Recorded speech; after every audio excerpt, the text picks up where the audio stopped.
Dismissed it. Fuck! I was waiting on this, man. This guy out of jail. I've been in there for a week. I was in there with a cartel member and a fucking meth dealer. I can't drink anymore. I didn't get arrested in 5 years, then drink in a year. One thing of whiskey. Zip, zap, bam! Fucked up bad. Now I'm in a fucking dive hotel. I put my goddamn fucking, using I call it, why not? I'm fucking lonely. I got no one to talk to. I get the Wi-Fi hit. You put it on as unprotected. I'm in a fucking Skid Row area. People are going, Cash App downloading. Delete. Cash App downloads. Delete. Insanity, man. So I turn off Wi-Fi, it stops. So I got fucking, I open my hotel door, start yelling, who's hacking me? Come out of here. You got a cyberpunk in the house. I seriously started yelling at the thing. Then I went to the front office and explained. I just started yelling at the apartment and explained what happened. So there's a complaint, please forgive me. But it's been a little rough go with it. Never drinking whiskey again. Irish blood. Fuck me.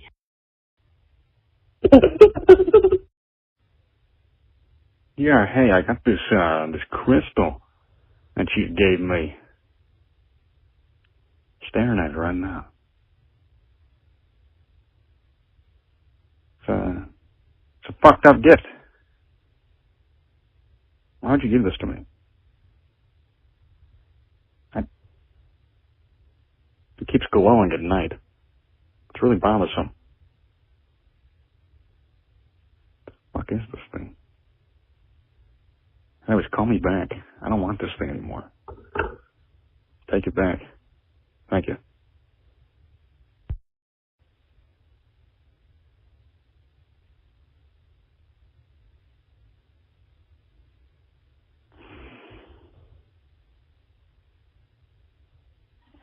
Don't think I'll ever forget this.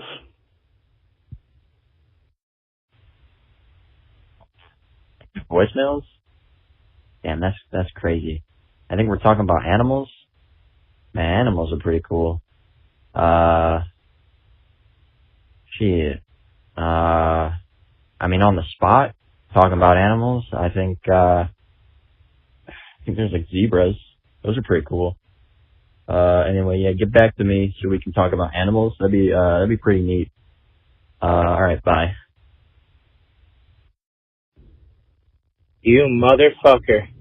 You motherfucker. You called me and the callback show and called me a motherfucker. But you're the motherfucker, you motherfucker! They, content, bottom text, how do I tag myself? They, bottom text, content, they, how do I tag myself? They. I changed my mind, I don't want to anymore. Okay, so you know I'm listening. I'll quit calling. So here's the deal. Next Nintendo controller, it's going to involve a surgery. I realized that animals going to the bathroom, like peeing on things to own them, well, it'd make more sense if they pooped on stuff, because then you could say, really, that really is mine. I don't understand the pee part. And there's other stuff. I'm going to call again. Implications. All right, everybody. Fucking donkey. Oh, yes, who is this? I've been trying to get on the Graham Smith show, because that show is so amazing. It's phenomenal. I got my whole fucking family reunion here. Well, we all had a family reunion just to get on his show, because it's so cool. Is this the Graham Smith show? Hello? Love you. Okay, yeah. So, I was going to say, like in the super future, you know, there's going to be a time where humans and seagulls get along. And then human race wipes out because seagulls, you know, survival of the fittest. Seagulls survive, but they have language. That's how they're able to get along with us humans. For the brief period of time we had to embrace each other's being as a society. Anyway, so in the super duper future, where it's just the seagulls left over, they adopted English and the expression, hey ma, looking at the hands. I'm bored. Oh man. Oh. What the fuck?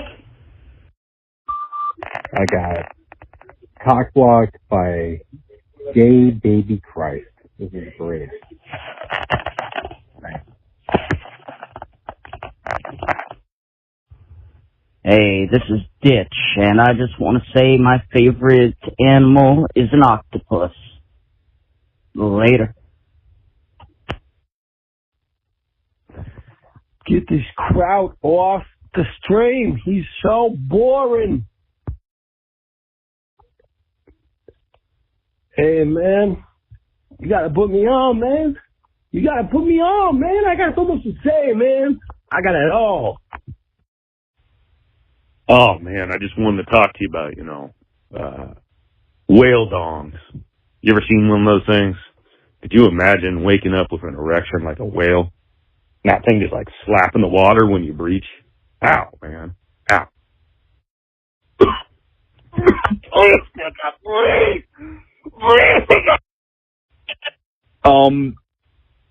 I don't know who this is. You DoorDashed me a sack full of onions? Like, what the fuck is this? Dude, your number's on the fucking note. There's a fucking, pallet worth of onions on my fucking front door. What the fuck are you doing?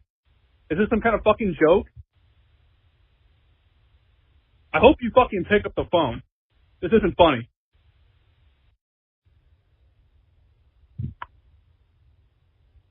Shit. These people are talking about cats, but I have a story about a bat. Alright, you son of a bitch, it's me, Odin, Obi, leaving a message. I want to expand on some animal facts. So, when slugs mate, because they're both hermaphrodites, they have both sexual organs, they will have a penile joust, and the loser will have their penis bitten off, and then they'll be impregnated by the other one, and eventually they grow their penis back, and they try again next time to be the man. Also, their penis is a large corkscrew shape that comes out the side of their head, and they have a rare condition where if their biology is inverted, then the corkscrew will be facing the wrong way, and they'll be unable to mate, and they've seen this in the case of certain snails. Well, that's your fact for the day. Also, great white sharks have 2 penises. Bye.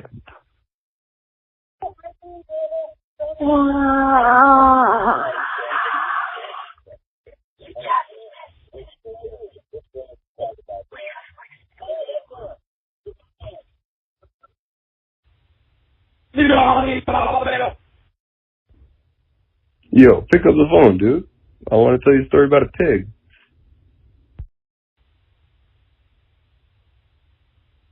Hey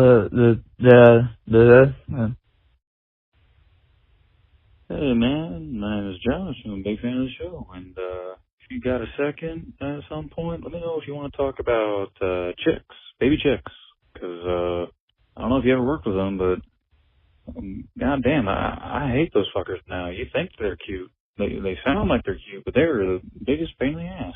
I swear, they get all the shit all over their butt. You got to pluck the feathers, and you feel bad because that hurts the chicks. At the same time, if you're working on them on a farm with them, there's so many of them. You end up, you hurt yourself because you hurt them. You step on them. It's horrible, and you kill a whole bunch of them. But damn, they don't get out of the way. They don't have the frontal cortex power to be able to think for themselves in a way that is conducive to their longevity. They just swarm the area, and you got to walk through them. You got to get them out of the back of the truck and shit. It's a sad thing, but at the same time, damn, I fucking hate those things nowadays. Baby chicks. Hello? Hello? Fuck, answer the fucking phone, dude. Hey, you want to hear a joke about animals? Why do you never see pigs in trees? Because they can't climb them. Yeah.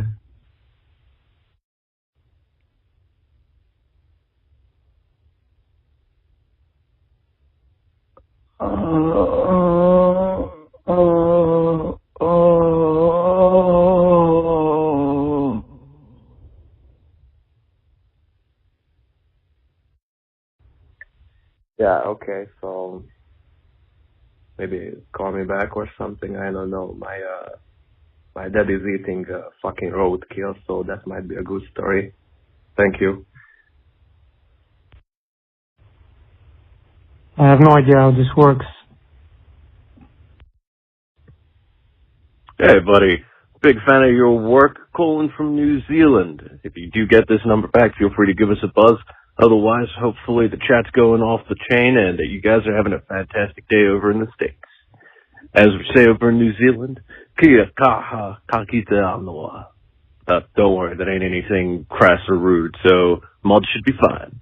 Have a good one, guys. Yo, this fucking Danny.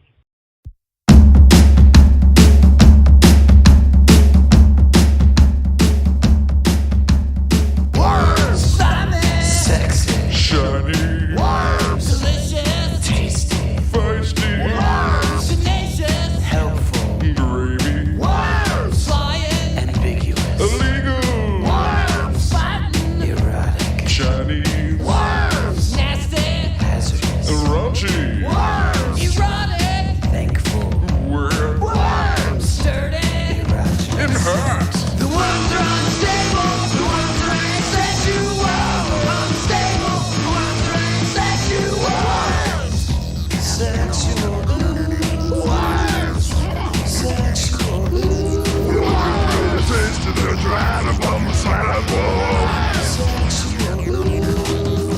the worms are unstable, the worms are asexual, unstable, the worms are asexual, unstable, the worms are asexual, unstable, the worms are asexual, sexual, worms, sexual, worms,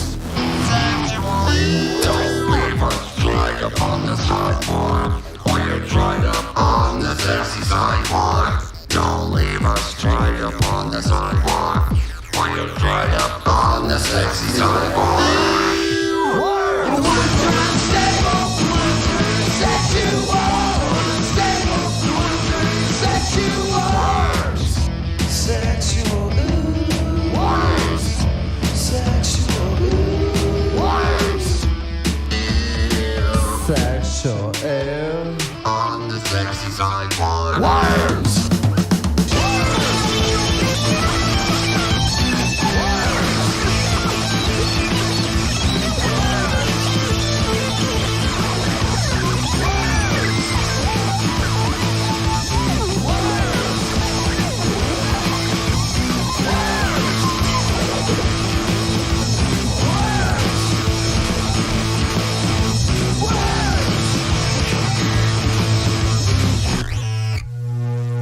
Okay. Yeah, welcome to the show. This is the Collins Show. This is the Collins Show. If you've never listened to the Collins Show before, this is it. We were listening to some voicemails a minute ago of people who call into the Collins Show and don't get through, which is most people. There's always a lot of people. There's a lot of people who call, and there's a lot of people who call like 500 times. And I think I've learned that that is the issue. I've been blaming Google this whole time, but it's you. It's your fault, you people. I think when, like, you know, two people or even one person is calling infinitely, it just, the lines become clogged. So, I'm done blaming Google. I'm blaming you now. You fuckers. Today's the Rage stream, and my God, it's a perfect day for it because I quit the vape. I started smoking cigarettes again, but I ran out of cigarettes yesterday, so I'm feeling it, man. I'm on edge. I get very, very irritable the first few days of being away from nicotine, which is normal, you know. That's not specific to me, but I just have you know, a lot of not complicated, just dumb angry emotions. It's not complicated, just everything makes me angry.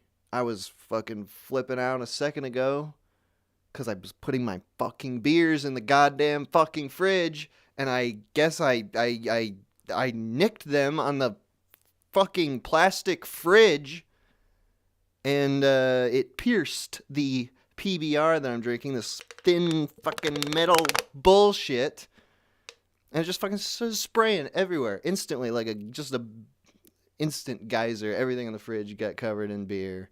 I'm covered in beer, and I was fucking flipping out. My brother came in from the other room because he heard me flipping out. He's like, "What is wrong?" And he cleaned the fridge because I was too angry to do it. I was keeping it together because someone was here. If my brother wasn't here, I was just going to full-on smash mode. Just talking about it, my face is red. I'm just fucking angry. It's just been everything. Everything today has been like that. I got some shitty sleep last night. I was waking up every 3 hours. I was having these weird fucking dreams. I keep having this same thematic type dream where it's like me and a bunch of people I know are like locked in a big house and everyone is fucking each other except for me. Makes me so mad. I wake up. I don't want to. I fucking forget it. This last dream though, actually, Larry David was there, which is weird, and he died. It was like him and Jason Alexander died in the same day, and I was actually weeping. That was a sad dream. I was less angry than usual in my dreams. I was crying. That was so sad. But in reality, I'm not gonna be that sad when Larry David dies. He's a funny guy, but the last couple seasons of Curb Your Enthusiasm have sucked hard, and I think he's worn out his welcome with me. Now he's just some rich fucking guy hanging out with his celebrity friends for untold sums of money, and the show suffers. Anyway, I guess I'm not really rageful about that. That's more of a minor thing. What was I raging about? Yeah, I just slept weird. I think I'm getting sick. When I take a deep breath, my heart really hurts. I don't know what that means, but I don't like that. I think it's probably just like the beginning of being sick. What could that be? It's like my it's only when I breathe. It's like my lung is pushing my heart. Did it get like moved out of place? Does that happen? What how do the organs, are the organs stuck in place? Are they free floating? Do we know this? Are they like attached to the inside of your skin or to each other? Okay, anyway. I don't know. All right. We're going to be talking about rage today. Notable times you've felt rage, or perhaps you were a victim of rage. Isn't that sad? Because, in a rage battle, it's just the person who rages harder wins. Once rage is introduced, you just got to be the biggest rager of them all. A rager, that's a word, right? Like for a drugs party? We talk about that too. No, is that a thing? Rager? I think that is a thing. Maybe we could talk about where the rage comes from. Why is it here? For me, it's the nicotine. I do have a lot of latent rage that is always waiting to be awakened by anything. And I'm better at controlling it now than when I was like 8, say. Used to fall into rage fits all the time. Real temper tantrums when I was 8. Actually, on the last stream, I had a bit of a temper tantrum. Didn't I? For those who made it to the end of the last stream, I got a case of the hiccups and I started freaking out. I started flipping my freaking wig. And that continued after the show. I had to stop the show because the hiccups were making me so mad. And also, I can't really host call-in show while I'm drunk and hiccuping. But goddamn, that ruined my night. I got really mad with that. I was slamming shit.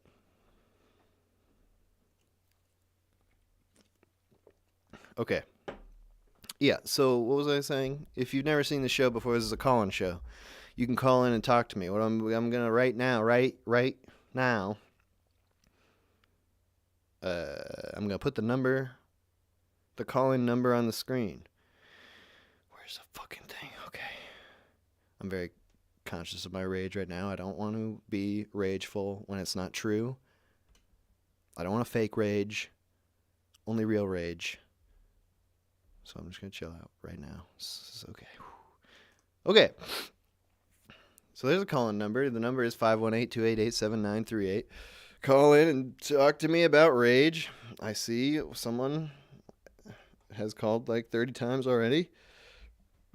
Let's see if they get through. I just turned off Do Not Disturb mode, so you can now call. The music from this stream, all throughout the stream, is going to be from the Gas Mask family. You can see the image on the screen there, from their album Matters. One of the people from this group sent me this album, and I liked it a lot, so I'm going to play it on the stream. Thought I would have more to say about that, but I don't. That's how it works. Maybe you know somebody or are somebody who makes music. Go ahead and send that to me so that I can judge it and decide if it goes on the stream. All right, now Google is doing a thing where there's too many people calling and it's not coming through. I'm back to blaming Google. This is Google's fault. Because it's not actually one person calling too many times. This is a variety of people calling all at once. But you'd think that fucking Google could just like pick one fucking call. I'm like watching them pour in. Maybe just pick one of those calls, Google, rather than ignoring them all. It's not even going to be fun to hear me rage. I sound like a bitch. I sound like a giant fucking bitch. I was doing a live stream once on Patreon. Like I was supposed to be doing work, but I was just bitching. I just bitched for like an hour. And someone finally commented, "All you do is bitch." And they really got me. It was true. It pulled me out of the bitch zone, though, because I was like, you know what? Let's stop bitching. All right, so rage has to be slightly different from bitching, because that's its own topic. All right, fucking Google, fuck you, you goddamn stupid cunt fucking whore. Okay, we're calling someone back now. We gotta do this shit manually. Hello. Hello. What's the topic today, sir? Oh my god, just by luck, I called back Legato. Yep. How did you know I would be listening to your show once again? I didn't know. I just could tell from your voice instantly. A very recognizable voice. Well, thank you. The topic is But, rage. All fanfare aside, Okay. the topic is rage. Yeah. There's nothing to be raging about. Oh. Really? Come on, let me tell you a little story, guy. I used to have a punk rock band called Raging Euphoria. A what That was called the Raging first- Euphoria? A what? A punk rock band. We were called Raging Euphoria. Okay, all And right. we were definitely punk rock, and we were definitely feeling euphoric sometimes, but we didn't have any actual rage. Wow. So it was all a lie. It was a sham. Yeah, in the end, because like we actually lived in America and had a good upbringing, and we actually had a band. There wasn't anything to really rage about. What do you think is the primary rage in the world then? Who deserves to be rageful? Who's got deserved rage? Well, that's the haves and the have-nots. So the Or have-nots. the people who are awake and not awake. Because I hear woke people talk about stuff that pisses them off all the damn time, but it's like they're saying stuff that don't even matter. So the things that are worth rage are just like if you're in extreme poverty. Well, you could be in extreme poverty and be happy. Well, you're talking about the haves and the have-nots. Who should be rageful? Or is it no one? You're pissing me off right now at this line of logic. Okay, well, right now, whoever's awake should be mad. Everybody who's asleep should just stay asleep. You mean literally, not woke, not what that word woke means. Literally and figuratively.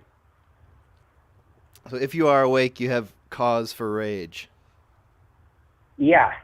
Why? Like, what's your woke rage? How has someone done you wrong? There's no sidewalks in my neighborhood. Oh, that sucks. Yeah, I can't fucking walk anywhere. And there's barely any shoulders on the road. Why would you want to walk in a place where there's no place to walk anyway? Because it's good for you to walk, and it's nice to walk, and I don't want to drive everywhere in my shitty car. Well, see, that's negative thinking. See, I understand how we got to this rage moment. You're stuck in negatives. It's true. You got to get stuck in positives. Raging positive.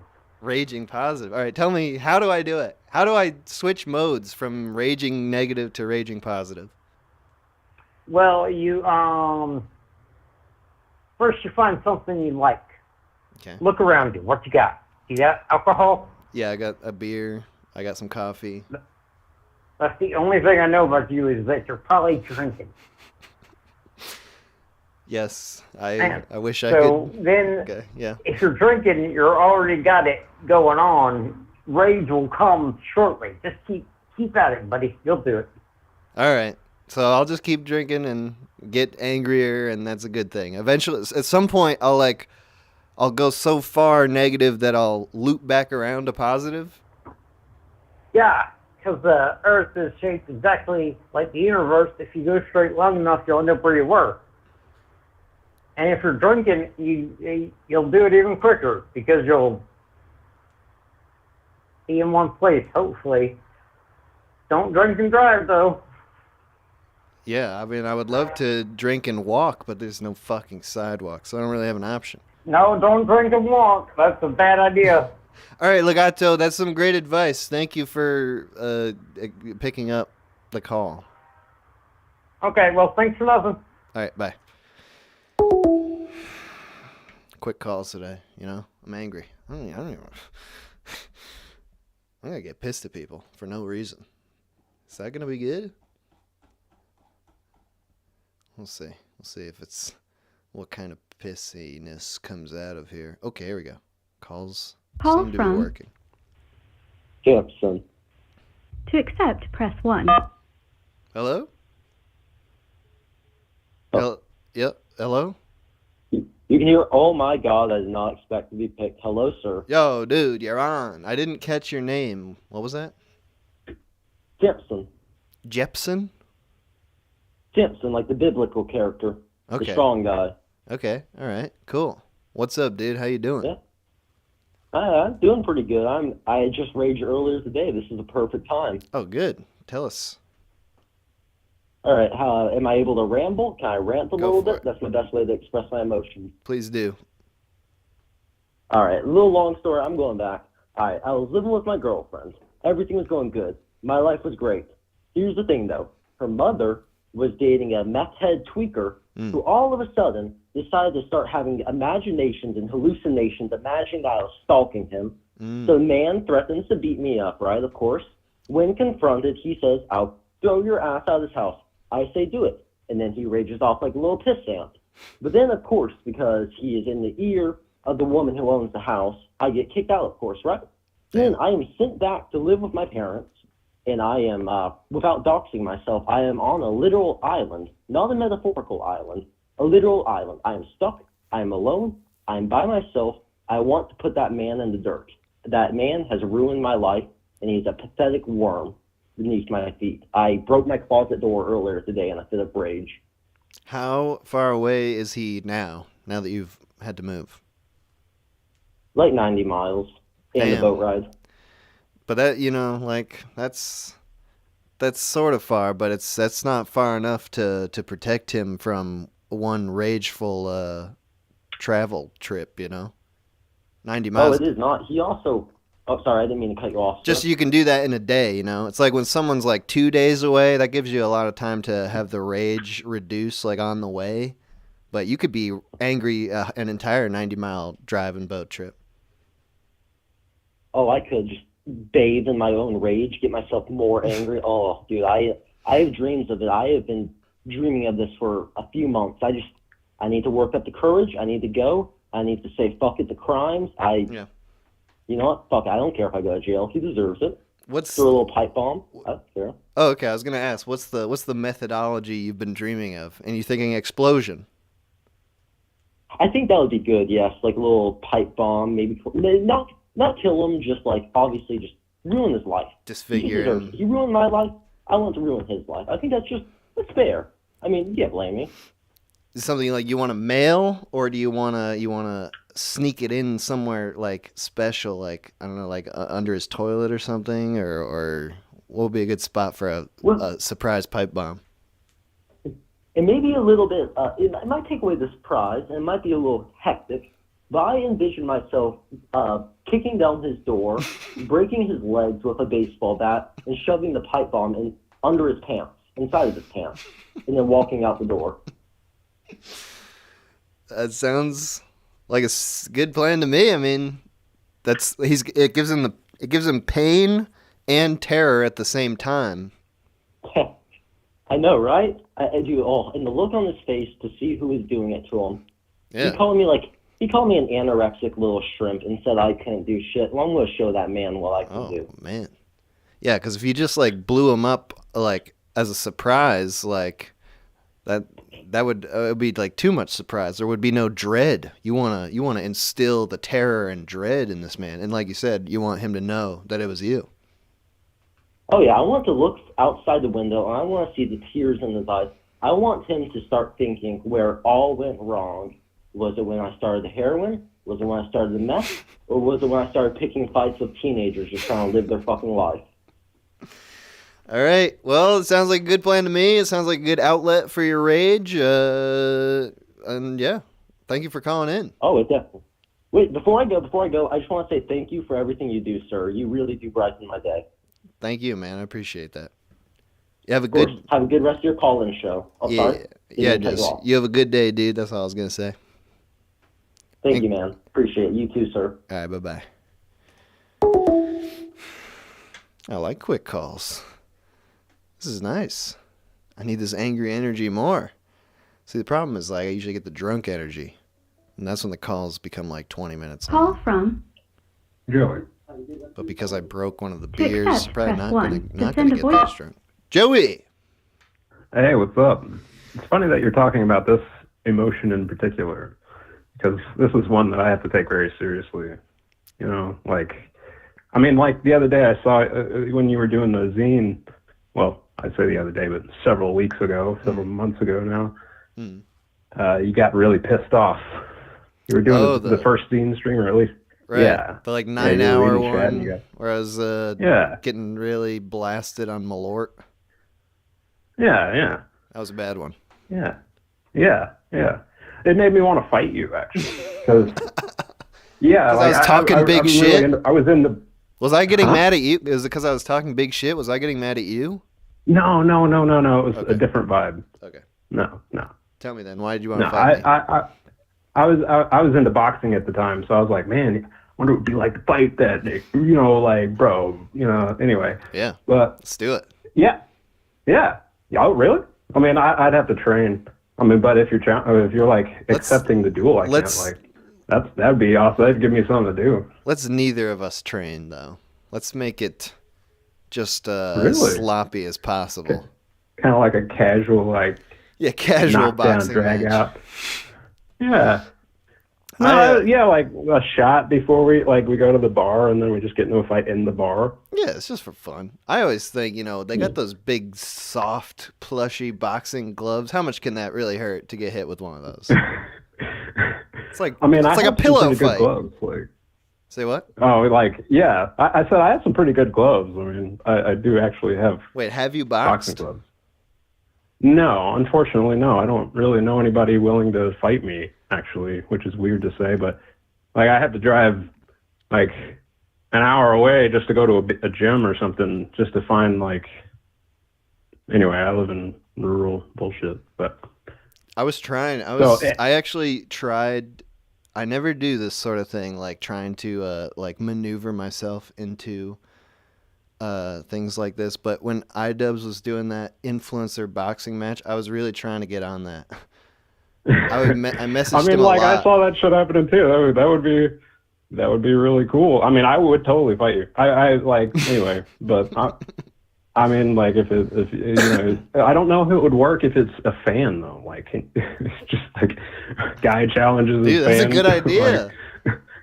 No one has done that. I mean, it would be a before. new dynamic. Nobody does that shit. I box the audience. Right. You're like, what's his name?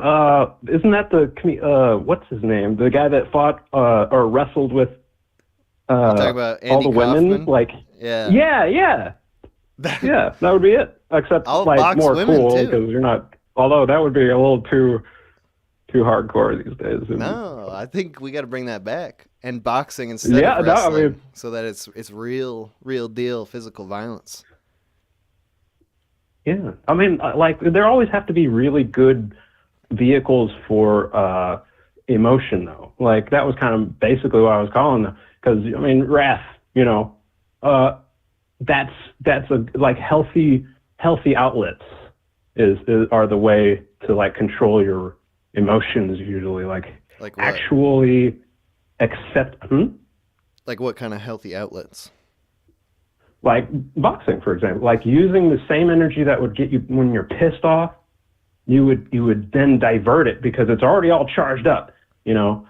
So like, and then you outlet it in a way that either you're, you know, working out to think of, or like you're thinking about the guy you're about to kick his ass, you know, like something like that, or I'm going to go train out you know, somebody said something fucked up to me, but you know, my life is too important for that shit. So I'm going to go fucking beat the shit out of something like, you know, a bag, you know, and you're improving your conditioning constantly, so you're like becoming a solid statue of, you know, marbled anger. That was a beautiful way of putting that, but that is a weird way of that boxing works. Is like it's very good for you in terms of like working out, exercise, strength and conditioning, but it's very bad for you as soon as you actually box.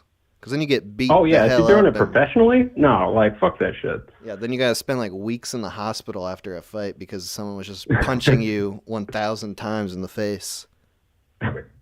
Well, you know, usually if you have a good trainer, they're not going to throw you in some kind of situation like that. I mean, like you're going to be fighting, obviously, but you're not going to be like fighting somebody so out of your league unless you're a professional and you're trying to make money. And then you'll go against anybody. Dude, that's what the story's going to be when you fight me, you motherfucker. Motherfucker.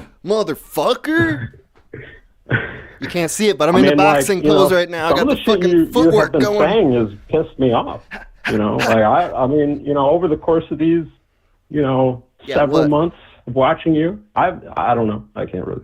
Yeah, fuck that, motherfucker. I got the fucking footwork going here, bro. You're gonna be looking at my feet, fucking going back. You're gonna like see double vision, bro. And then I'm gonna jab you, and then you're gonna get your ass kicked because I'm gonna fuck you up. I actually have a really good jab because I'm a southpaw. Well, I got a really good elbow and knee. Oh, so we're gonna be like street fighting. I'm gonna be street fighting. You're gonna be fighting by regulation rules, and I'm gonna be street fighting. Because legally, yeah. That's how the TMH versus the audience fights are set up. To me, the rules do not apply. I have to wear gloves, and you wear nothing. Exactly. All right, hey man, thank you for calling in. This is a great idea. I look forward to developing this with you. Yeah, I mean, yeah, awesome. All right, have a good one, man. Bye. Bye. Boxing the audience. That could be fun. I could do a whole gauntlet. We could have them like constant challengers, like all on the same day. Where I just like, it's like what is that? Like the boss battle fight in video games. We just play all the bosses, start them off as the easiest, smallest ones. And then... Call from Jacob. To accept. Jacob, Hello. Am I on? Am I through? Yo, you're on. What's up, dude? Man, I gotta tell you, I had this one time I was real angry. I was full of rage and hate. Tell us. A YouTuber who I love and admire did a callback show that they said would be at 4 p.m. and then they did it several hours earlier when I was not with my phone, and they called. I didn't get a chance to talk to them. Now, I gotta say, I was pretty angry. What happened? What? How did you express your rage, or was it just inside you? I started Google image searching pictures of trains that I could throw myself in front of. You wanted to research like the train that you would. Was it an aesthetic Google thing, or like? Yeah, I Google image search like fast trains near me. Okay, you wanted a fast one. Yeah, but yeah, I do actually have a serious time, like a real time. I was angry recently. I'm from America, but I'm currently living in Austria because I'm on a study abroad. Okay. And the first week I was here, a bunch of the international students, all of whom speak English inexplicably, we went to this bar, and I met this guy who I'm not going to say his name, obviously. But he's from America. He's from Colorado the state, not Colorado the country. And he insisted that we get pitchers of beer, but nobody else wanted beer. And so I was like, oh, let's get one for the two of us. And he's like, no, we're each going to get one. And he peer pressured the heck out of me. And I have very poor impulse control, and I'm very susceptible to peer pressure. Right. So I got very drunk. And I felt really terrible about this the next day, but I was like so inexplicably angry at him, both because I was drunk and because he's like a geeky guy that reminds me of myself in a way I don't like. So he's like a bigger guy, and so the entire night I was like, this fat fuck made me drink an entire pitcher of beer. And I was just being like, I just kept calling him I swear to God this is true. I called my mom. It was like 6 hours earlier, U.S. time. I called my mom, and I was like, this fat fuck a pitcher of beer. You called your mom to tell her? Well, what did she say? Me earlier to call her, and she was just like, she did the mom thing where she was like, oh boy, that, yeah. Like, I was very clearly drunk, and she was just kind of trying to, like, help me through it. Just like, what the hell is going on in Austria?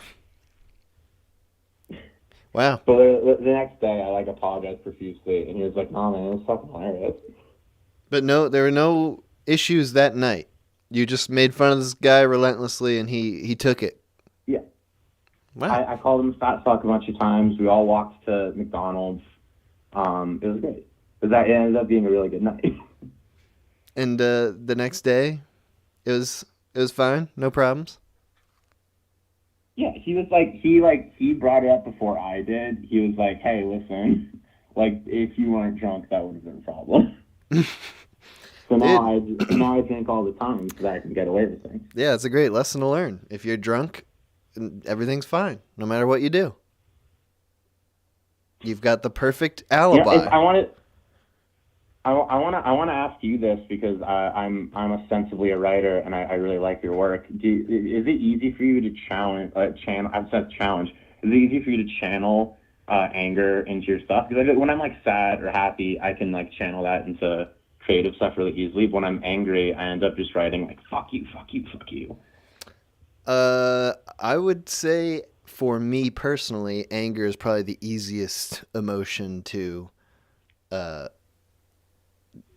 just pull from, because I have a lot of untapped anger all the time. I bet you do. I bet you do. I do. Bet every day you're just human. I am, and I just like that kind of character that's like someone who appears to be a normal person, but in fact they're like a raging lunatic on the inside, and every minor slight they're actually going insane. I've showed many people your work, and whenever I try to do an impression of you, it's always like a reasonable guy who's just talking about their day, and then something happens, and then they get angry, and then they pull out a gun. Yeah, exactly. It's just things Things can escalate in a fun way with anger. All right, dude. That should be on your tombstone. That'll probably be the cause of my death. My rage. I'm Maybe sorry- I'll I'm get sorry into for like talking a. so long. No, we're good. I'm gonna let you go. Thank you for calling. Thank you for answering. All right, have a good one, man. You too. Bye. Ooh, Call unknown. from Oh. Hello, Ma. to accept. Hello? Get me on the microphone immediately. I'm angry. Okay, what's up? You're angry about what? Hello? Can you hear me, bro? Hello? Can you hear me? Stop listening to the stream. You have to listen to your phone. Hello, my name is Abdul. I'm calling from Saudi Arabia. I like your music, but still dead to America. All right. Can you hear me? My lag is bad, my friend. All right. I apologize. I'm gonna have to let you go. Just maybe it's not you good here. You could say one last thing if you want, and I'm about to hang up on you though.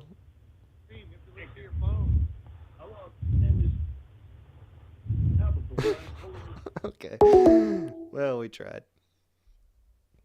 We ended that call with just some heavy breathing. Right. Rage, anger. I'm still there. I'm still a bit angry here. It would be nice, this could be a therapeutic, call-in show. I was telling my mom about the call-in show. She said she was worried. She said she was worried for the callers because they sound like they need help, and instead they're calling me. That's what my mom said, in so many words.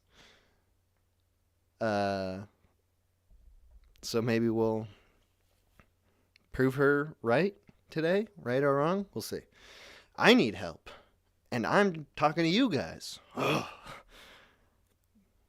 It's not a good system, no matter how you slice it. All right.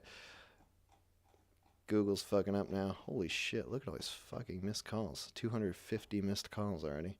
All right, how about this guy or gal?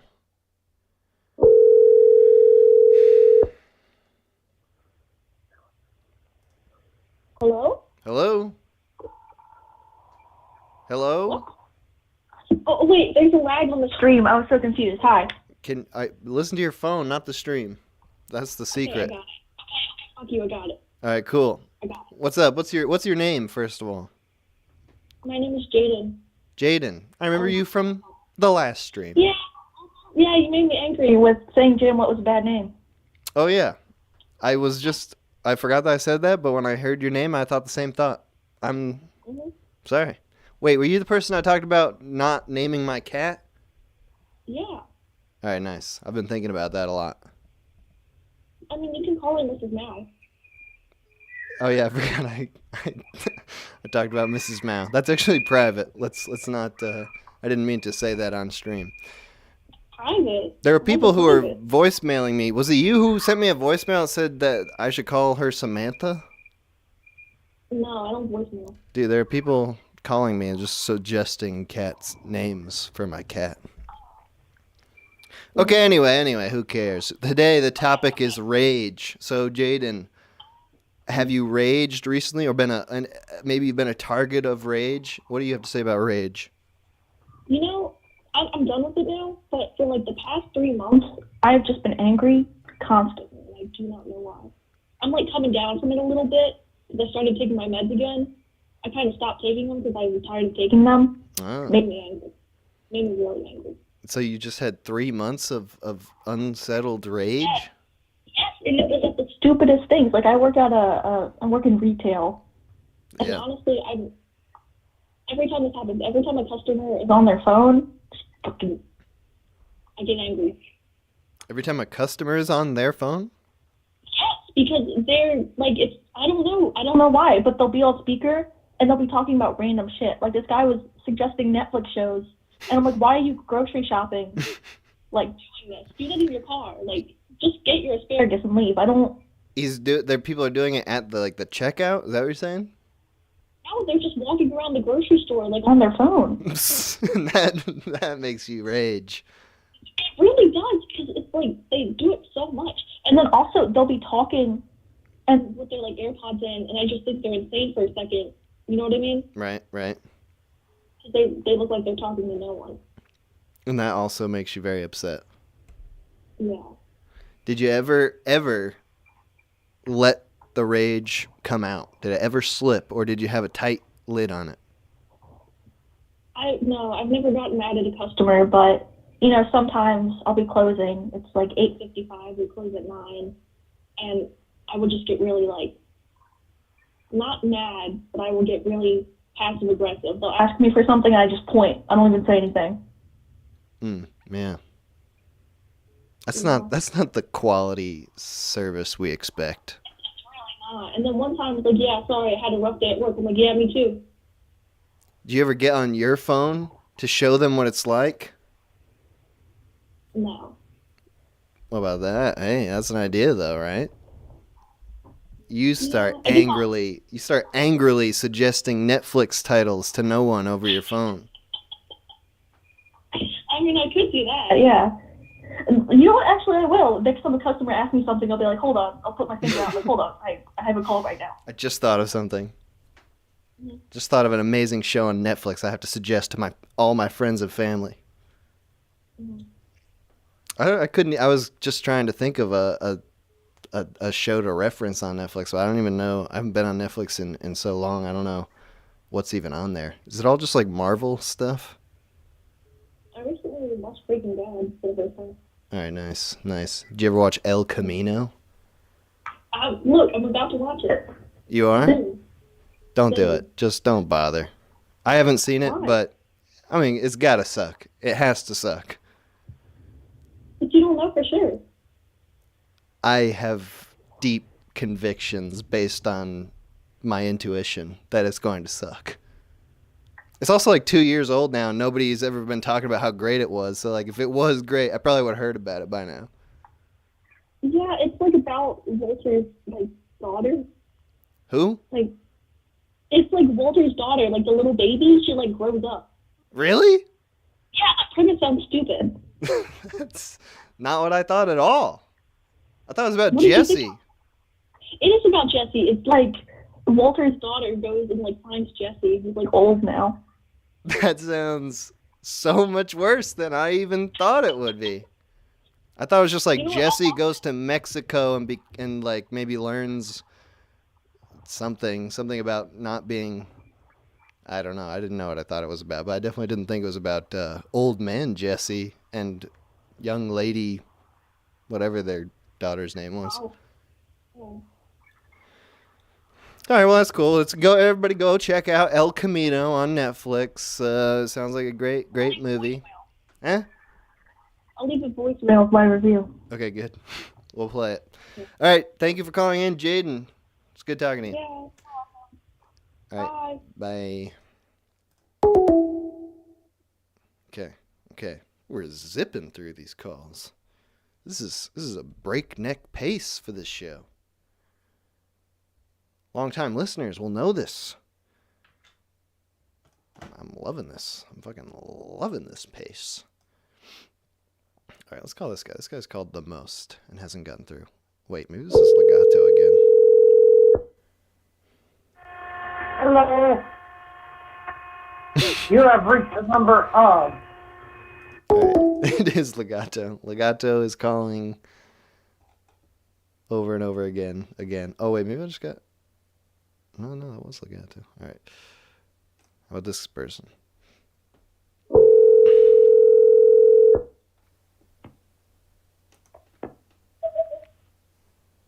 Hello?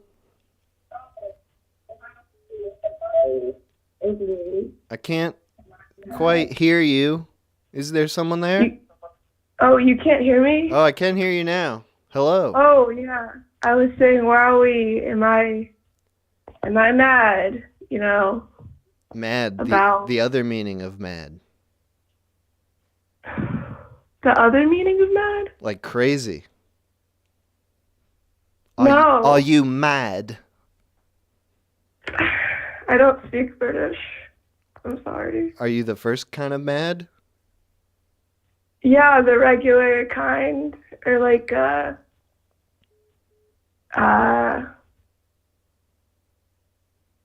what's the other acronym? The one that's like mass destructive weapons. Oh, mutually wait, no, assured that's- destruction. Mutually assured destruction. I'm that kind of mad. All right, good. Tell us about it. What happened? I'm mad about infrastructure, man. Car-centric infrastructure. Dude, The just worst fucking talk about the place on sidewalks. South- All right, sorry. Yeah, sorry. fucking why do sidewalks end? Like, Shel Silverstein wrote that book because it was like this mysterious sort of thing. Like, we don't know where the sidewalk ends, but in North America, the sidewalk ends constantly. Yeah. And then roads just start. It's so frustrating. There is like 1/10 of a mile stretch of sidewalk in like a 5-mile radius, and it's so randomly placed. I have no idea why this one area got one sidewalk, but besides that, there's nothing. It's all car shit. Is it like in front of someone's house? Maybe. It's like the rest of the. I'll tell you, it starts right after this sign that says that like this is a historical district or whatever. It's like got some sign that like talks about history, and that's exactly where the sidewalk starts, and then it stops like at the next intersection. Oh, well, maybe like the city has more control over it, because like I remember my dad sold a part of our land to like build a sidewalk. And he kept like pushing up the price to the city. That's the one thing I admire about him. He got it from like $2,500 for like to $10,000 for just this small strip of land. Hell yeah! Just like the land that's like close to the road. Yeah, basically, we didn't live in like a suburb. We just lived like on the road, I guess. And I fucking hate suburbs, man. They're like the worst place to live. Like, you don't have enough land to like farm or like do anything with, but you have this big ass house that takes up so much resources to like to heat, to warm, to like it just takes up so many like resources, man. And I hate the suburbs.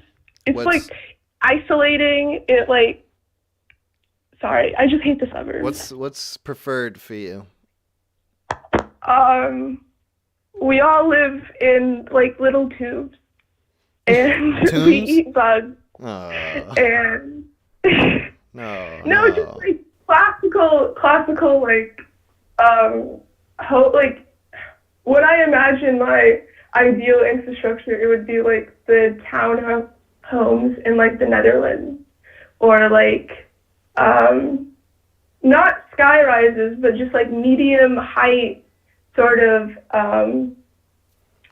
like houses, you know, that are like, or not houses, but like apartment buildings or like condo buildings that house many more people than you know, one neighborhood would, but still is like allows for space for families. Ugh, but Or, like, apartments suck. I'm pushing back here. Apartments fucking suck. It's the whole freaking dream is to like have a house and some land, some privacy, some distance from people. But like, You not want to live in an everybody apartment wants forever? That. And the things people hate about apartments is that like, oh, they hate my neighbors, there's noise. But like, yeah, why are all these apartments so shittily made? Because they're marketed to like students and people that can't afford like a better standard of living, right? So if everybody preferred housing that had like a higher density, then you wouldn't see so many shittily made like apartment buildings. Maybe they would have thicker walls, or like maybe there would be more options, you know? But if you live in just like R1 zoned housing, then like, sorry, I'm kind of ranting, then like you have to live in a house, and you have to live like 2 miles from the closest like grocery store when it could be like right outside your house. I see what you know what I mean? I see what you mean. For sure. And that is the shitty part of the suburbs is, like, they aren't designed to be walkable at all. Like, you have to own a car in the suburbs, or else you're going to be walking on shitty little shoulders on main roads all the time, which is what I do, and it's a pain in the ass.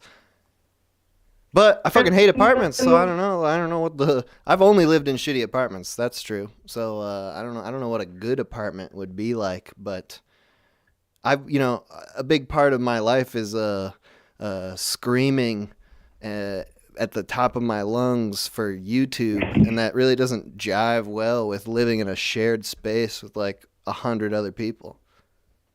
Sure. So do you live in like a house now? Yeah, I live in my brother's house. I mooch off my brother. I think the perfect living arrangement is a casket, honestly.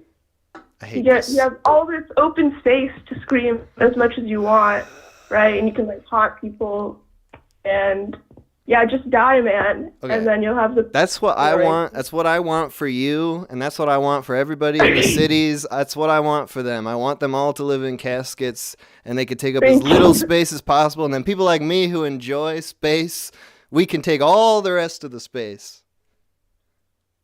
But where's the space for like farmland? Because if everybody wants like... That's what I want. If everybody like you gets like suburbs, then we're just gonna eat more and more into our farmland. Hey, I want a farm. That'd be cool.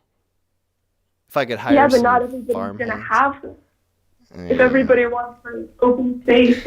Well, no, you guys can live in the caskets and eat bugs and eat bug burgers, and you'll freaking love it. And then the rest of us can live normal human lives like we have for the past 200,000 years or whatever. Okay, sure, yeah. Except for the last 2,000 years, we've been living like nomadically. Yeah, and now big open areas. You get a tent and you can walk around. That sounds great.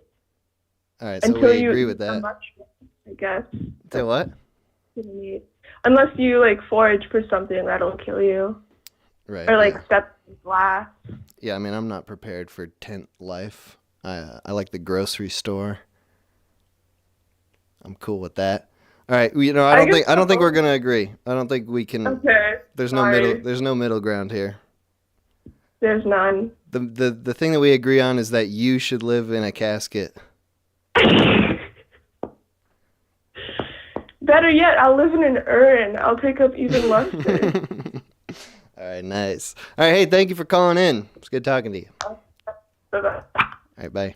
Whoa, call right after. Call from Joshua. Joshua. Hello? I got through? You did. How's it Wow. going? What's it How's it feel going? like here on the other side? I am at my wit's end. I cannot even comprehend how to move forward in the situation I'm currently at. Wow. What is going on? It's not even that bad. See, I'm in a very easy situation. A lot of people would call me entitled, but it's really just hard to deal with the people in the moments that I deal with them. You see, it's always the wrong place, the wrong time, that sort of thing. Would you care to get into the specifics? So I work at a really lame job, stocking shelves at a grocery store, and it's easy work. It's nothing special. And I'm surrounded by a bunch of people constantly picking on me, and I've ignored it for the longest time. I've been there for quite a while, and it's just one night after another, they find a new way to mess with me. And I've brought it up with management. They want to move me to this place or the other place, but I've never done anything but my best work there. And I really have just, it's gotten to the point where they're like physically threatening me, and like there's physical violence involved. They're shoving carriages at me behind the God damn. aisles. It's just ridiculous. And at every point in which I feel like it should just be obvious to everyone involved, it just gets swept under the rug again. And I can't get any sort of relief anywhere I go. because I can't bring it home. I'm oh, there's nothing that I feel like I could do. I could just go get another job, but why should I have to go? They're the ones causing the problems. Right. I mean, but hey, it sounds like it's not even caught on camera. They tell me they're not even recording. It doesn't sound like there's any good solution to this. I'm just at my wit's end, and if I rage, I'm automatically looked at like I'm the one in the wrong. I have to maintain and control myself, but I'm right. losing the actual ability to even do that. You have to try to focus on the passive aggression, because that's much harder to prosecute. You know, that's a different way to think about it. So maybe there's some sneaky shit you can do and start sabotaging people, and you gotta. But that's what they've been doing to me. Wouldn't that just drop me down to their level? Yeah. And they're fucking making you angry and pissed off, and they're ruining your life. I know they're winning. getting to me, and I'm letting them. But you got to stoop down to their level and do it better than they ever could.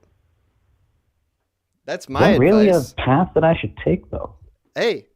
You know me. You know that I have nothing but good advice on this show, and that's true. Obviously, my life is going great, so you should just listen to what I'm saying, which is sabotage these people in the most honestly. I've been wondering about it. They might actually, it might actually be the morally ambiguous. Am I using that correctly? It might just be something that they deserve. Exactly. I don't know.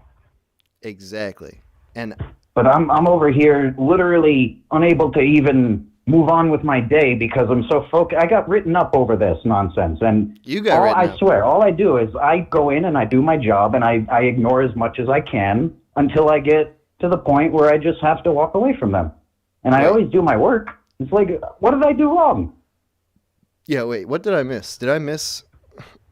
Did you say what it was that prompted this?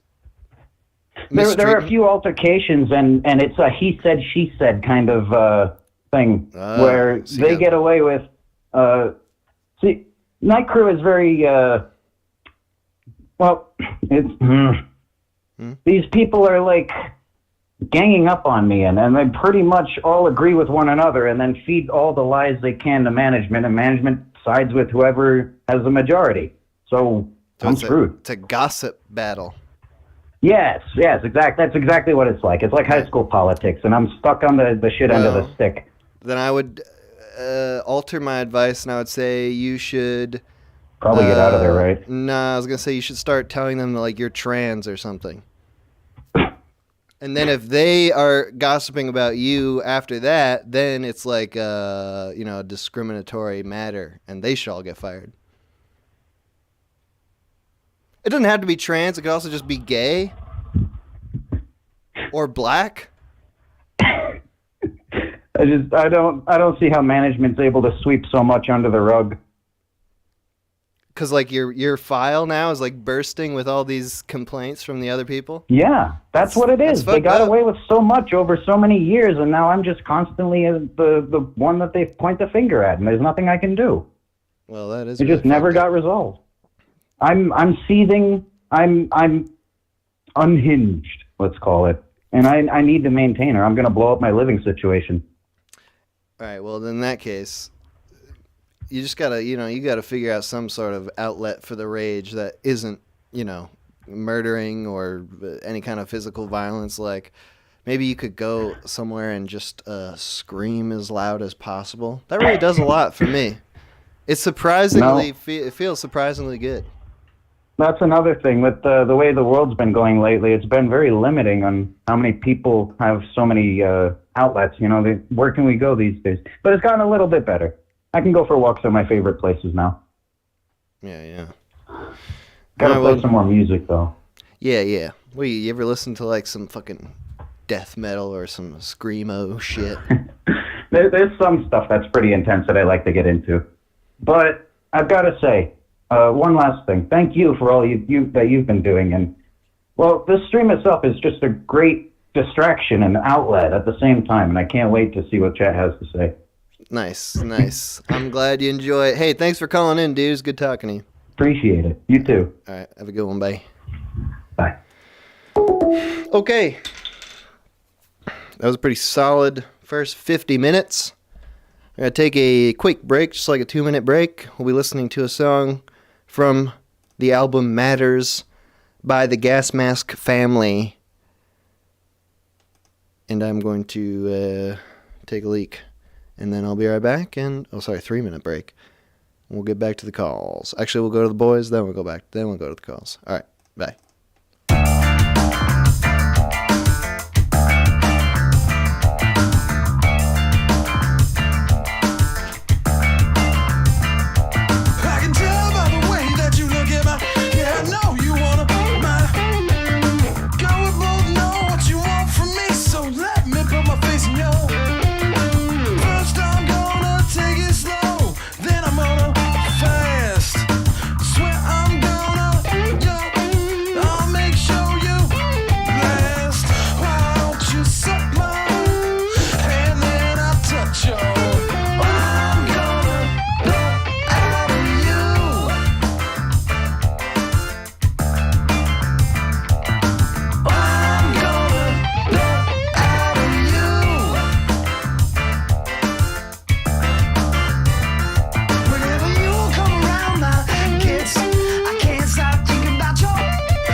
Okay.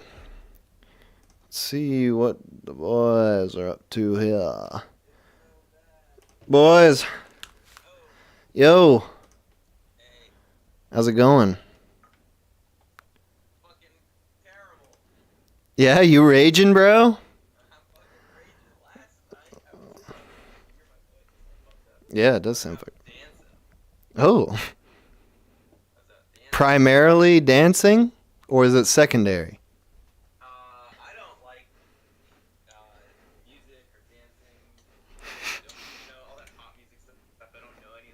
Yeah, music is terrible. Oh yeah, dude, because you really have to know the lyrics to dance. But I feel bad, look at people's faces and their mouths are moving along with the song, and then one or two people aren't maybe, and I'm yeah, you guys are losers. But then at the same time, I'm also a loser because I don't know the lyrics either. I've never seen something like this. I've never seen a bunch of people dancing and lip syncing at the same time. Really? Mr. The Minute Hour. What? They can't hear the boys. Oh, fucking fuck. Why? Mess something up again? Am I gonna have to get angry?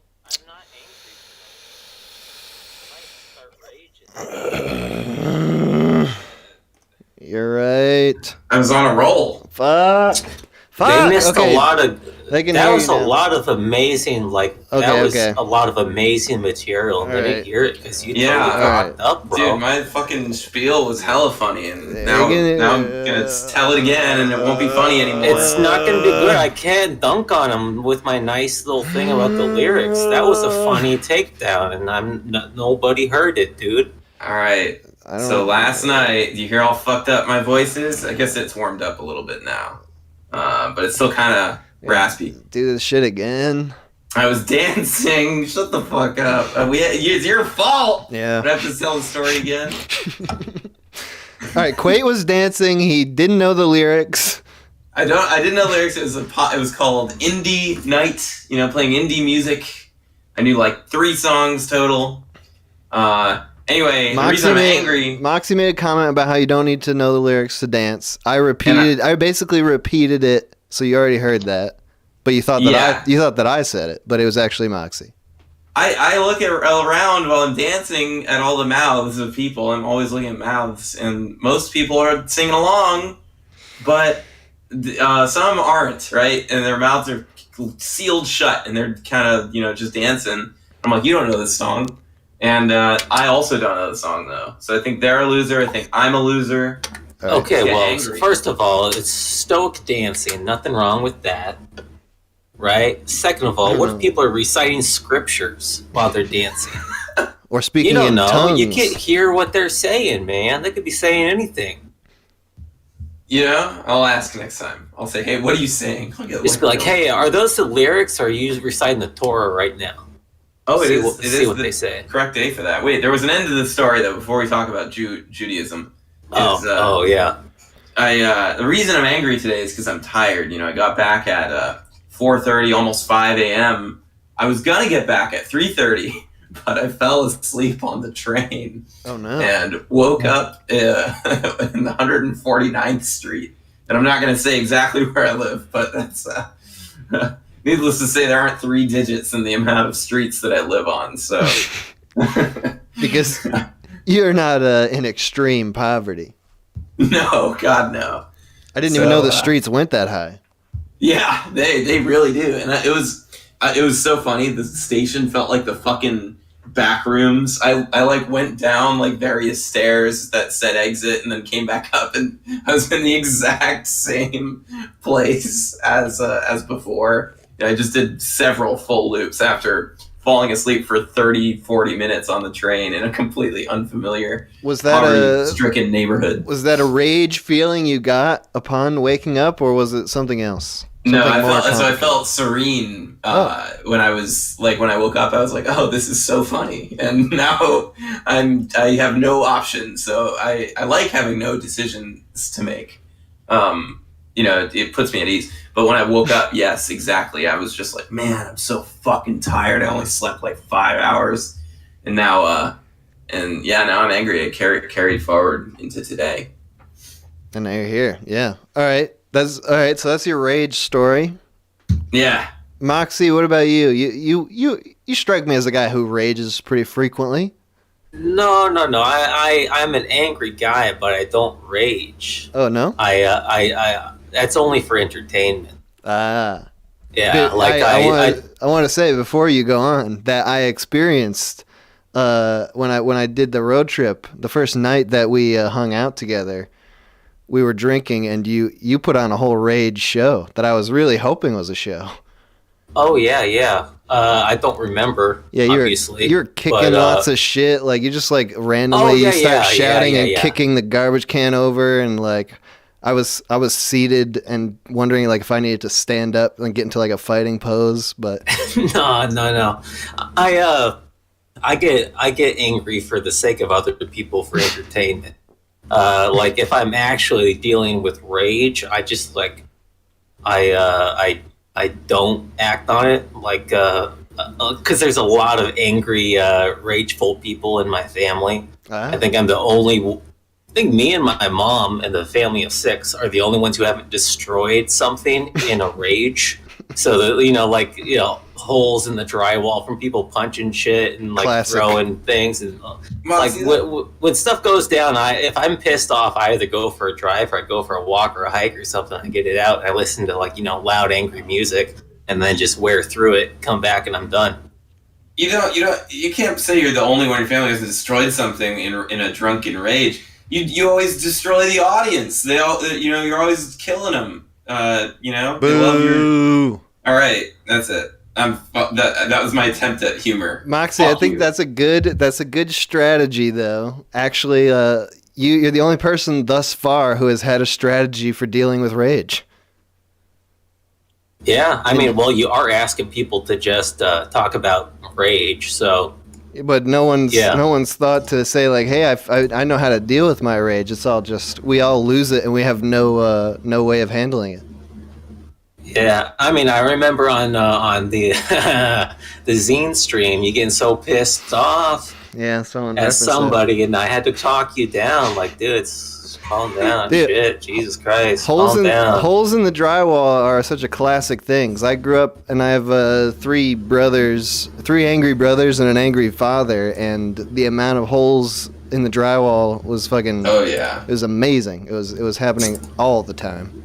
Yeah, drywall or it would be my dad smashed a ventilation fan in the kitchen with a cast iron pan because he bumped his head on it. Bent it out of shape. Dude, bumping your head, that causes me a lot of rage too. Rage. Oh yeah, I hate it. More than anything else. Fucking cabinet, shit!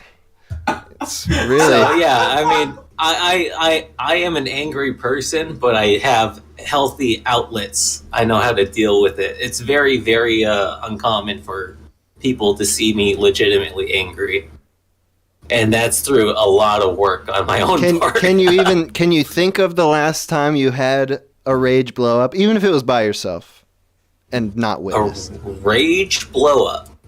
Like start slamming shit, not for entertainment's sake, but for true anger. The last zine printing with these printers when they mess things up. So like a month ago. That's like open palm smacking the frame of my bed and calling the printer a bitch. That's about like the level that my rage gets to. It's not that bad. No, it's not bad because I know how to deal with it because I'm a functional human being, other than the alcoholism. The big difference is whether it's an open hand or a closed fist. Because the closed fist punching, that's when you start like breaking your hand and ruining. Oh, yeah. Both my brothers have messed up their hands from like trying to punch a wall and hitting a stud, or trying to punch their pillow, but it like hitting like the wood frame of their bed. So like I don't punch shit. It's that open palm just like to get and it's more just like to get a nice whack out of it, where it's just like the satisfaction of hitting something and like hearing it like kind of diffuses it for me. Like a silent punch where it's like a little weird like a weird little thud. It's like that's not satisfying to me. But a nice big thick whack. Right. You get more that gets it out. More surface area with the open palm. Makes a bigger noise. Yeah. Toner. Now, Toner, I think of you as probably the most chill boy in the chat. Does rage ever creep up on you?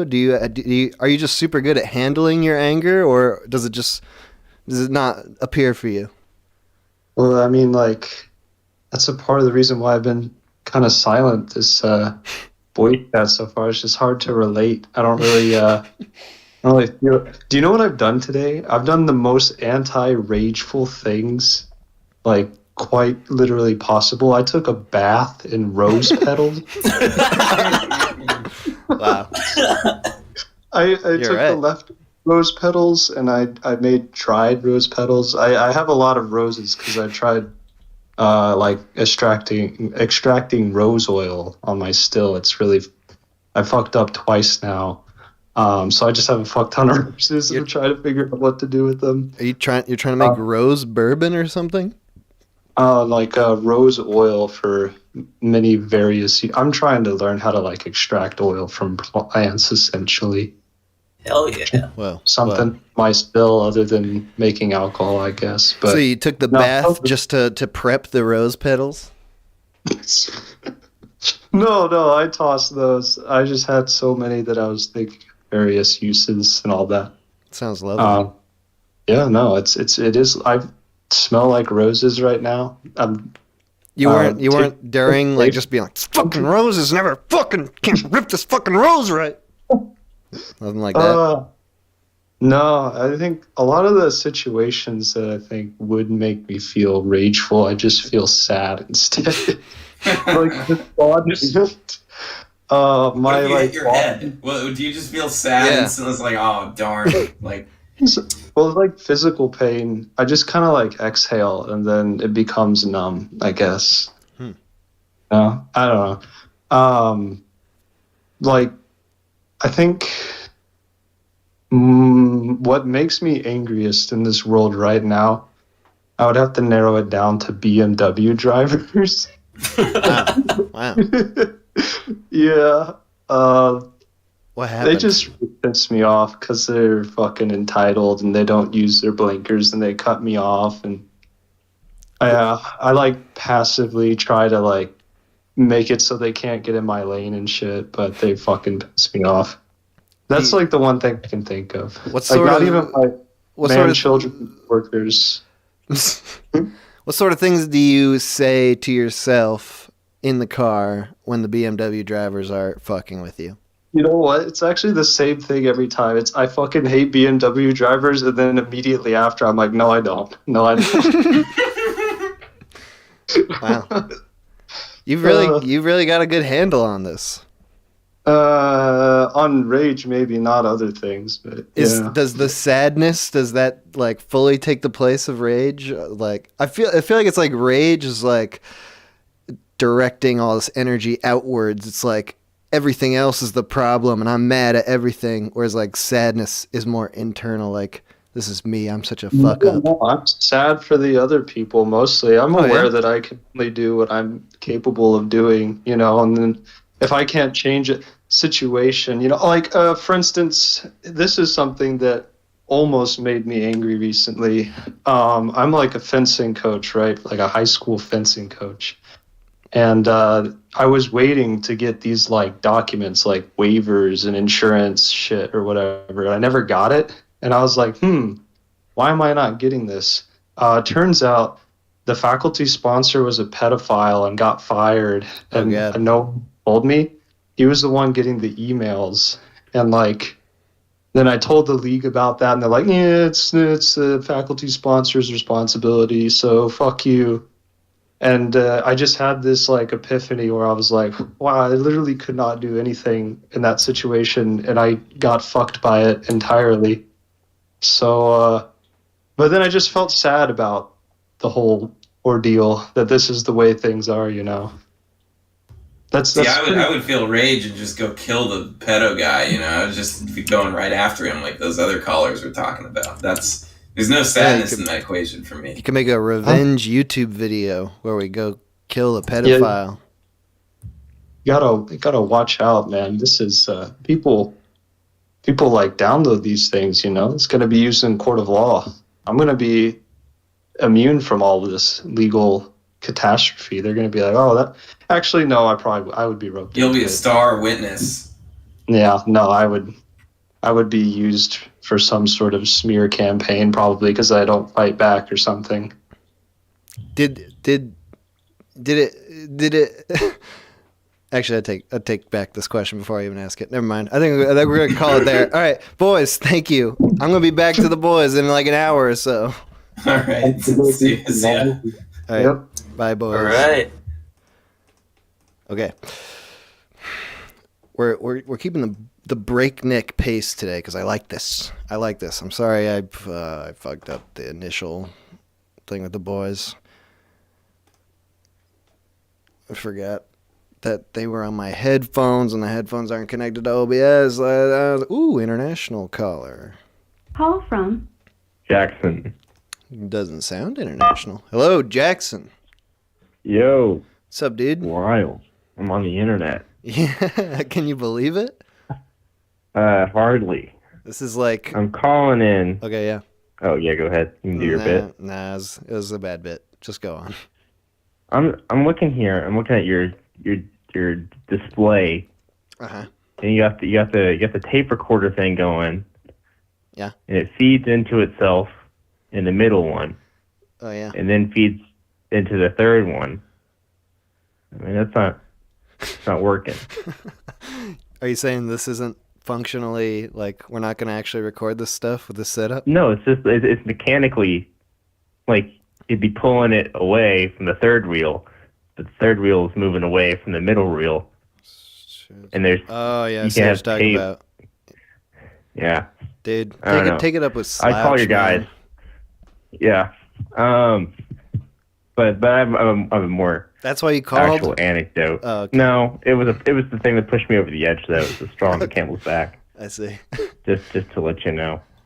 So I was in this band, right? Mm-hmm. You know, classic 4-piece. Okay. And I was part of the writers. You know, the tunes, along with singing and doing bass. What's the band called? Gripes. Gripes? Gripes. Yeah. Cool. Yeah, I had to leave this group now all of a sudden because they got this manager. He's a total asshole. It's just You had a manager? And, like, You're a no, real band? like barely. Okay. Like a lowercase m manager, like another 20-something-year-old that thinks they can do something, right? Some freaking like, no talent. I'm going to be the Yeah. admin of this group of talented people. Yeah, but they're trying to poach the other dude, the other writer. Yeah. Because he's a coward and spineless. Oh. And this was a few months ago that starts, right? Oh. And then it gets wrapped up into personal life because the other dude in the band moves into their living room as like their permanent residence, which I'm like, don't do that. That's stupid. You know, a door. It's a bad living situation. True. And they're like, yeah, but it gets us closer to Nashville. I'm like, no, it gets you in the living room for the next year of your life. It's a bad idea. I'm like, yeah, but I'm like, shut up.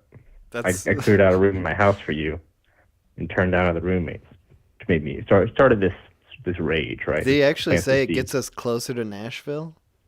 Yeah. It's like like we already live like 40 minutes from there. It's like it's not a big deal. Like commute's not that bad. We go like once a week for a show. We don't have to be there all the time. I work an office job up there. I'm the one that should be trying to get up there closer. So I was like, I just didn't understand what their end goal was. I don't think they did either. So then problems started developing with this new living situation? Right. After like the typical, band tensions of like, I think that song should end in a fucking power chord breakdown type thing. Like that stuff is just typical, run of the mill. But now they're living in this manager's living room, which also happens to be where my girlfriend lives in the same apartment. Mm. So it's just like every time I go over to see her, I have to also see the other dude and the manager. He's still a dick. Hmm.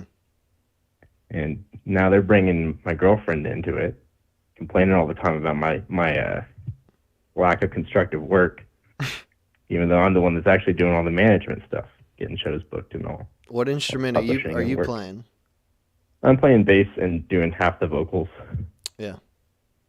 So it's like I'm pulling my weight in the show and out of the show. And I have to sit there and hold the dude's hand to get through any mixing session we do because I can't. Their executive function is so messed up that they can't get through a song without someone watching them do it. And I'm just like, well, now I got to get going because they're not getting rid of this manager, despite my advice too. And I'm not really keen on dealing with it. But we still got a couple rehearsals till my last show. I'm struggling to get through them in any sort of good mood, That's where my problem really arises. Because I got to make it like another 2 weeks and then a show without, being a total dick to the two guys in the group I still like and, still putting on a convincing show for the folks that go. So, like, half the band has turned against you at this point? Just the main one. just the other rider. The other two don't really care, and they're sympathetic to the situation. I see. But they also just play guitar and just play drums. Just they're kind of there for the ride. So at this point, you're just done with it. There's no salvaging. Things are just gonna get worse. You're just waiting it out. They're not willing to get rid of the manager, or at least the other significant dude. What do they like about the manager so much? I don't know. I don't get it. Because she's a dick. She's rude to everyone. Oh, it's a woman. She doesn't have any connection. Yeah, it's another factor. That's a factor. Yeah, and they dated all the same people. The other dude and this girl. No. Because they're with like vehement bisexuals. Oh no. So it's like they're doing this weird thing where they're like talking about each other's dating history with all these crazy people, and it starts to be like, all right, well, if you each dated 3 of the same crazy people, perhaps these 2 are the more common factor than these 3 people. I don't know their story, but and frankly, I don't want to. I don't really want to mix my professional career inside of that. It sounds like kind of a gross soup. It sounds like you got a lot of gripes. Yeah, you're telling me. Good branding, if anything. I'm saying? Yeah, exactly. You could start the show with you guys just like bickering for 20 minutes before the music even starts. Yeah, and you just all say gripes at the same time. 1, 2, 3, 4 gripes, and then you start the music. And then breakdowns and chugging. Yeah. That would be a good way to monetize all this discomfort. It's important. You gotta go with the flow, man. Right. So I just have to get through that next couple of weeks because I have other groups that play in that do weirder and more interesting music. But this is the one I put most of my time and money in for the past year. It's just really frustrating to have to leave it for my own. But you do have some moral backup reasons. You've got some backup bands. Yeah, and I'm also like a college graduate with a degree in publishing administration. I'm trying to get into that. So like I have other more important things on my docket, I suppose. It's just frustrating that my passion project is now being left behind because of all it. I've never been in a band, but it does seem like there's just endless opportunity for problems. I heard once about a group that was, I don't know, I think they were a more modern group. They were Nashville-based, I think. But they ended up taking their whole band to marriage counseling. Like they hired a marriage counselor to fix their band. Apparently they're doing great. Apparently super helpful. Wow. Just have a medium. I don't care enough to pay for that. Right. All right, well, dude, thanks for calling in. Good luck with these last couple weeks. Yeah, check out that band if you want to. I'm still involved for now, so I gotta push that promotion. Right. Gripes. Yeah. All right, nice. Thanks, homie. You have a good one. You too, man. Bye-bye.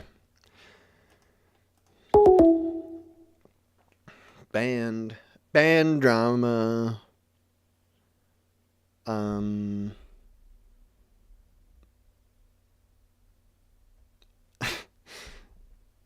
Yeah, I'm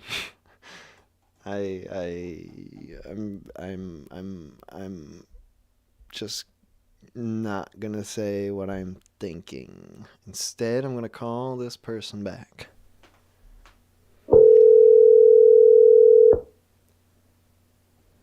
Hello? Hello? Oh my god, is this the Minute Hour? It is. Who dis? Holy shit, this is Ray. Ray? Yeah, I'm at work right now, but I don't have anyone in my store, so... Yeah, dude. You called here first. Yeah. Hold on, let me put a sign up, and I'm just going to go out and smoke a cig and talk to you. Dude, nice. Long time? First time. Not the name of the place, but what kind of place is this that you work at? Oh, I work at a T-Mobile. I can tell you that. Okay. Yeah. There's plenty of those. We can't trace you, Ray. Sure. Oh, yeah, for sure. Also, aren't those jobs like how many people do you actually see per day? Customers. It depends, but usually like anywhere between like 11 and 20. It's been for like an 8-hour shift. Yeah. I mean, I'm here all day on my own today, but I'm out here taking hour lunches, closing up the store to smoke cigs. So you got to see approximately 1 to 2 people an hour. Yeah. Dude. I haven't even seen that today. It's been slow as fuck. Are you working off commissions though, or do you have a decent hourly rate? Yes. Oh. It's both. I make around like 12 an hour, but I make pretty decent commission. But there's a moral cost to that. Yeah, are you good at like the upselling? Do you get people like the worst, most expensive phones? Well, no, I don't make shit off the phones. It's the plan that I make the money on. Oh. So, yeah. So, like, I'll make the same off like $100 phone or the $1,800 ridiculous phone. But I make the most off if I sell them our like big boy plans. Just like a plan that has like a lot more data and lines, or what? What is it? Yeah. So like the top plan is Magenta Max, and that one Magenta Max. Yeah. So that one I make. So off one line on that, I'll get like $260 in revenue, and then if I hit like 10K revenue for the month, I get 10% of that. Ooh. On my commission. So, like a nice and then bonus. that's on top of other spiffs and stuff. So, but So it's funny. I'll see these like little old people that'll like use maybe a gig a month, and I'm like, oh yeah, you need Max. That's gonna be where our best service is at. Yeah, like so. What do you use to convince them? What are you telling them they need Max for? Oh, that's just the price I quote off the bat. Oh, good. Well, yeah, plan $65 a month, and with that you get this, and this. And then usually they won't fight me on it. So you're banking off people just being like, I guess that's how much this costs. Yeah, basically, yeah. Nice. Okay, good. All right, well, good. This is a good background. Now tell us about the rage. Where does the rage come from? The rage partially right now is like, I work with my manager, and then we're the two people that work in the store. But that's like small potatoes. The real rage comes from, about a year ago, maybe like a year and a half, my mom was like about to be homeless. So I was like, okay, well, you can stay with me. Well, really, she asked to do it. And I was like, okay, yeah, sure. And she's still here. Still doesn't have a fucking job or a plan to get out, and it's a fucking nightmare. Dude, what is she doing all day? Fuck if I know. Talking to herself. That's most of what she does. Oh, no. Yeah. I think she's got the bipolar, but she won't admit it. She's like, no, I have ADHD. I was diagnosed by a doctor. And it's like, well, yeah, but you sit here all day talking to yourself, and you're obsessed with Ted Bundy. So, like, I don't know. Is she on the computer? Or is she literally just sitting around? Just sitting around, yeah. Oh, wow. Like, and it's a 1-bedroom. It's the worst. I was gonna say it's a good thing she isn't being like radicalized on the web while you don't look, but it sounds like maybe she's radicalizing herself. Yeah, she would be a very easy target for that. I had to like deprogram her for a little bit because she was like big into gang stalking. She was like thinking she was a TI and shit. Yeah, I'm like, no, it's not real. It's all bullshit. So that took a little while. Oh boy. Yeah, and then like it's the fucking entitlement that really does it with me with her, because it's like she'll like bitch and complain and be like, oh, I want a pop. I'm like, well, drink water. I'm done buying pop. And she's like addicted to it and like has to have it. And when I do buy it, she just sucks them down. And it's fucking annoying. Dude, how old is she? She's like 50. Oh man, you got a long way to go. Mm-hmm. And the goalposts keep moving. It's like she's got a housing voucher that she needs to do, but like that expires on like October 15th, and then she's trying to get an extension. And finally, I just told her like, okay, like your deadline is October 31st. Like we have to set a date for this, or it's never gonna happen. Like you were just gonna stay with me forever if I let you, and But that's when it comes down to the day, are you gonna actually kick her out? Probably not. Like that's yeah. I mean that's pretty intense. Fucking kick your mom to the curb. Yeah, but you Had don't enough know of your her. shit. We're not getting pop anymore, you dumb bitch. Anyone would. Anyone would. She's burned like every bridge she has. Like I'm all that's left. So it's like. Are you in a what's one house? more, right? You said you're in an apartment? Yeah. Damn. Yeah, I was gonna say like maybe you could build like an outhouse, like a tiny house, a very very tiny house, one of those things. Yeah. But that's like a not gonna little work. box, Yeah, like yeah. a little box on the ground. Yeah. with wheels, and then you could just push it down a hill. Yes. That could be a moving Yes. All right, good. Yes. What other dastardly things can we do to your mom? I've joked about this, no court, no jury would ever find me guilty. That's how annoying she is. They'd be like, "Oh, it's totally understandable." Like the whole trial would just be like, I would like to call to the stand my mom, and let's just listen to her spew bullshit for 30 minutes, and all of a sudden, everyone will be on my side. Yeah, exactly. I was at the show them the text bomb she sent me, and they'll be like, "Oh, okay, no, this is an innocent man." He had justifiable cause Mm-hmm. for anything he did. All right, well, hey man, good luck with that. Hopefully it doesn't result in death on anybody's part, but we'll see. Yeah. No, I would never. No. I'm a sweet boy.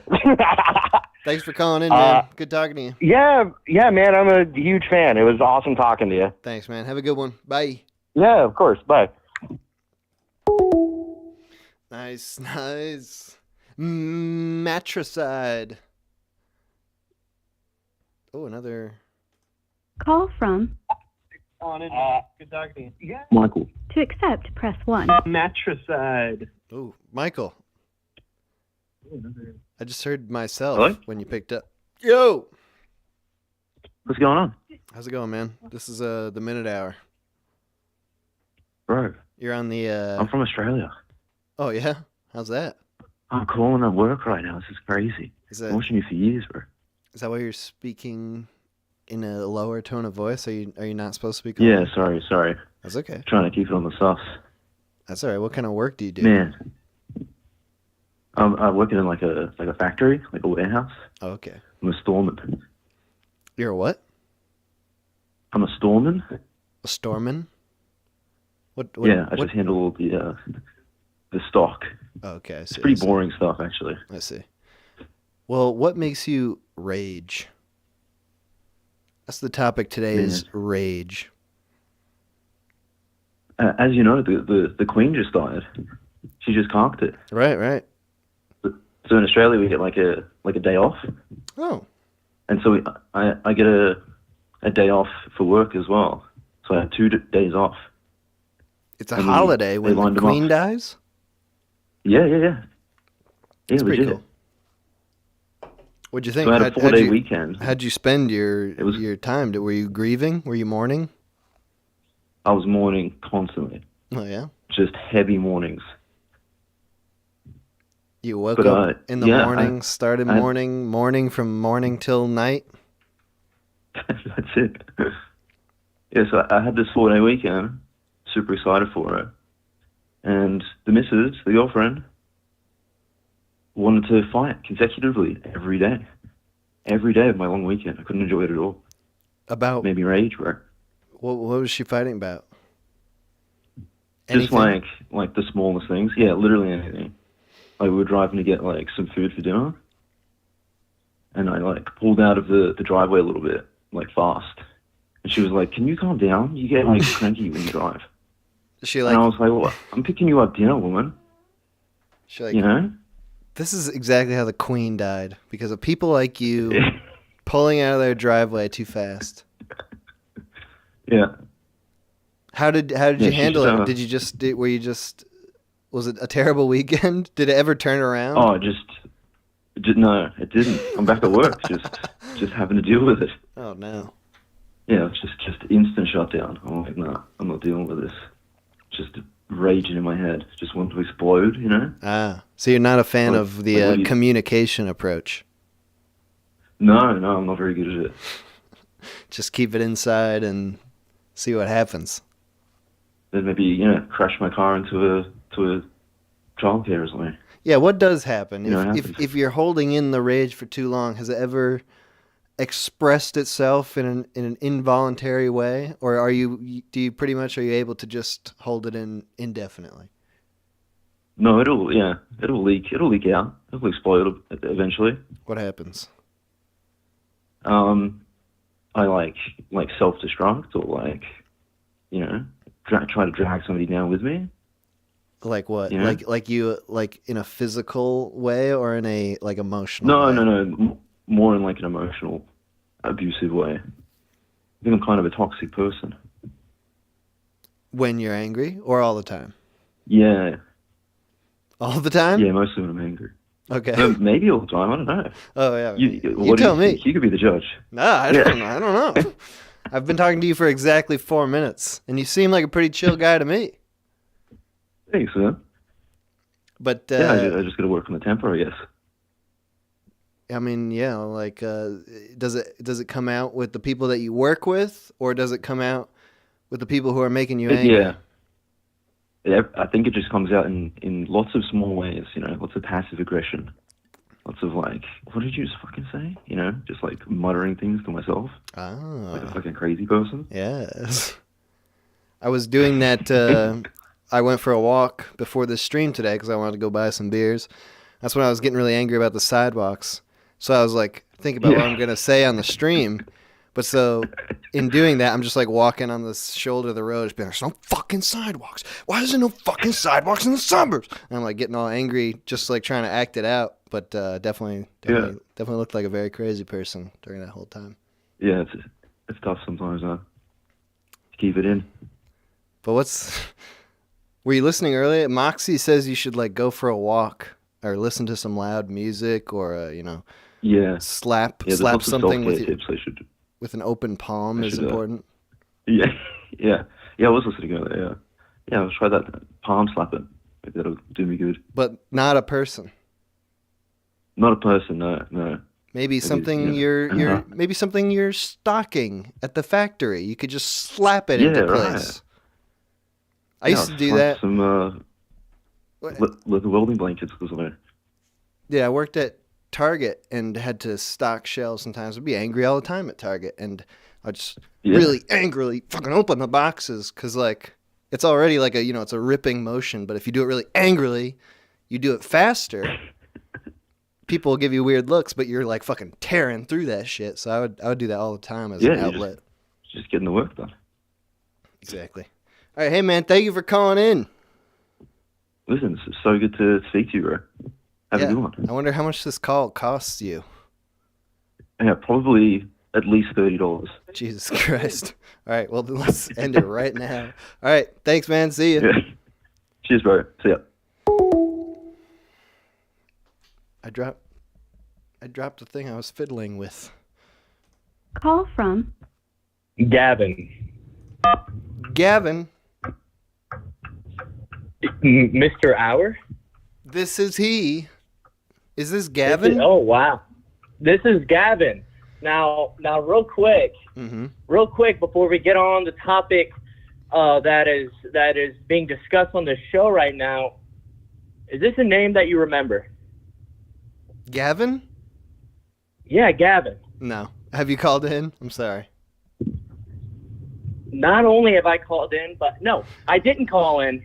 You called me. Oh. On the callback show? You gave on the callback show, and I have a voicemail. I have a trophy. I have a trophy of you calling me a motherfucker. Oh, and we played a voicemail from you at the beginning of this show. I don't know if you heard it.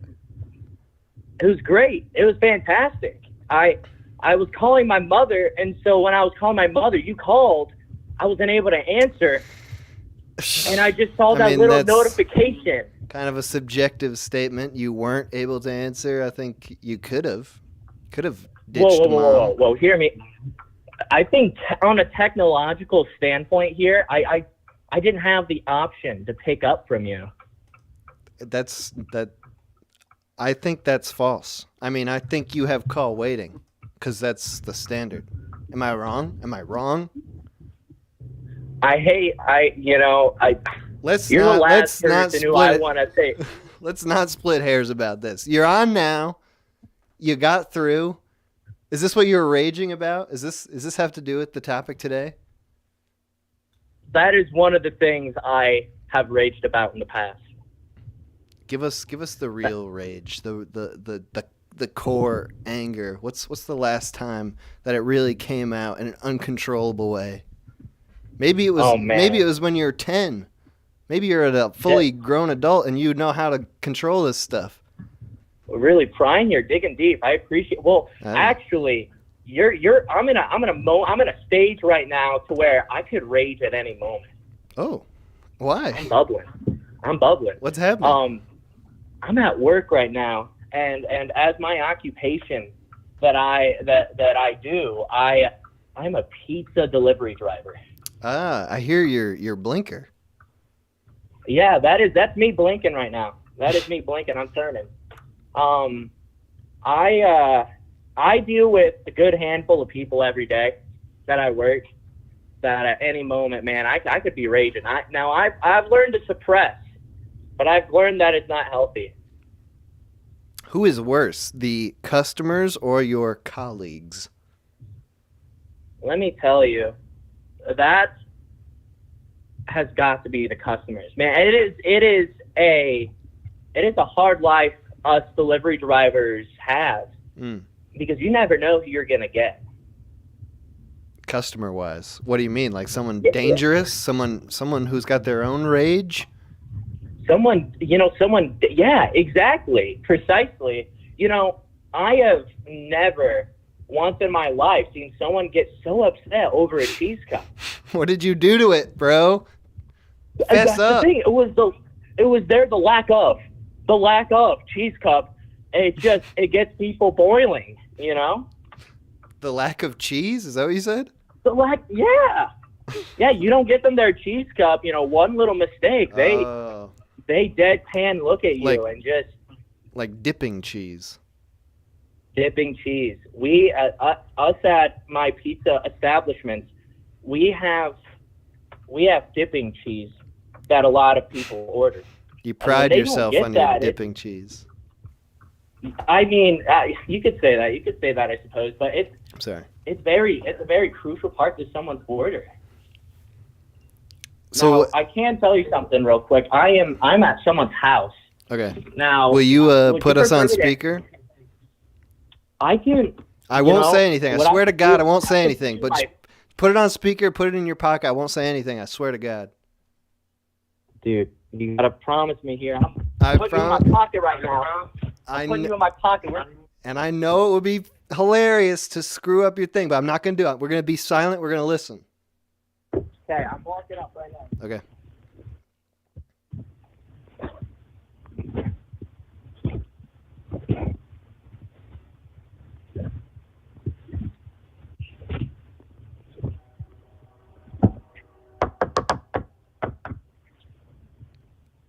Dude, it's happening.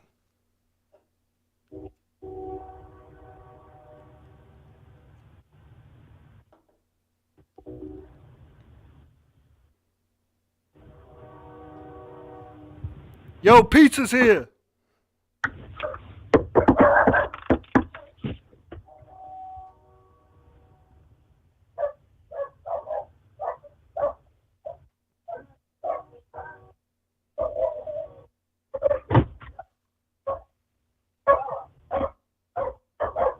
Hey, how we doing today? Oh, we got a couple dollars right here. Yeah. How we doing today? Tell me yourself. Man, I appreciate it. So they people decided to shut the door and said, Oh my gosh, yeah, those guys are dangerous now. Hey, you enjoy the rest of your day. Look at him poking his nose out. Oh my goodness. Hey, thank you too.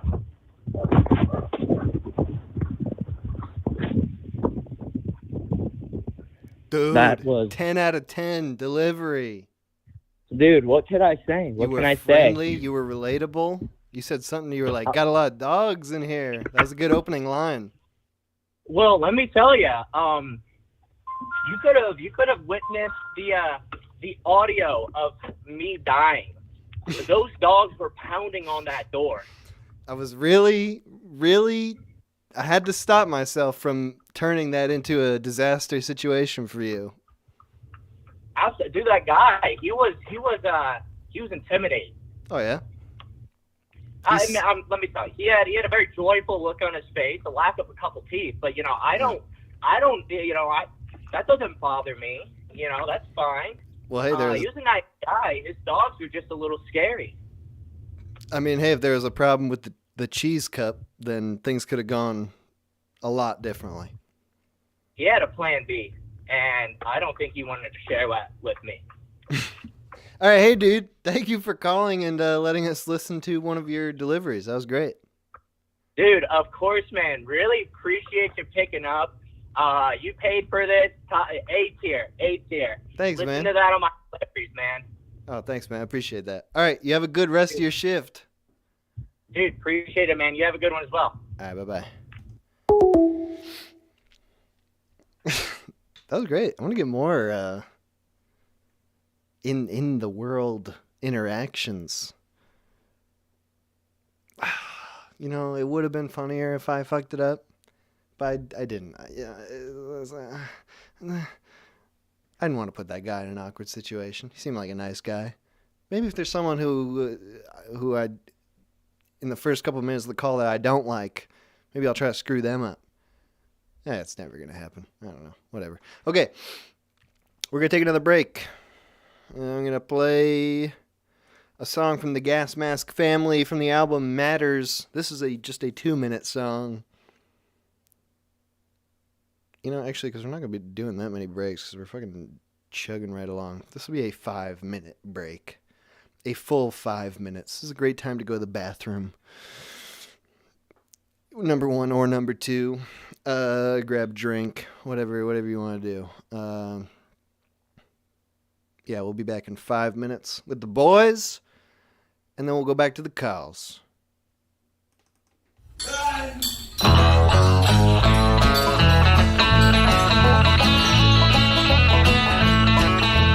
Kicking back, having a beer, wondering how I'd gotten here.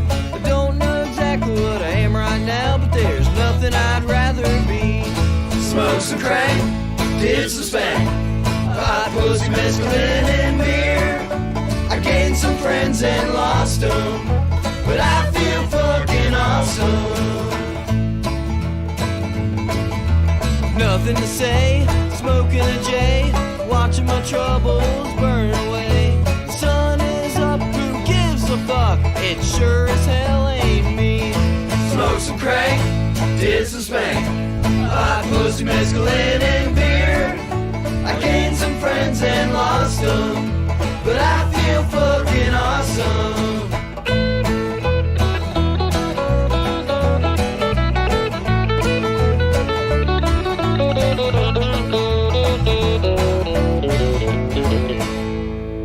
What will you do in the morning with pain in your back and your groin? When you're feeling broke and hollow, I'll think about that tomorrow. Smoke some crack, did some spank, hot pussy, mescaline, and beer. I gained some friends and lost them, but I feel fucking awesome. Smoke some crack, did some spank, hot pussy, mescaline, and beer. I gained some friends and lost them, but I feel fucking awesome.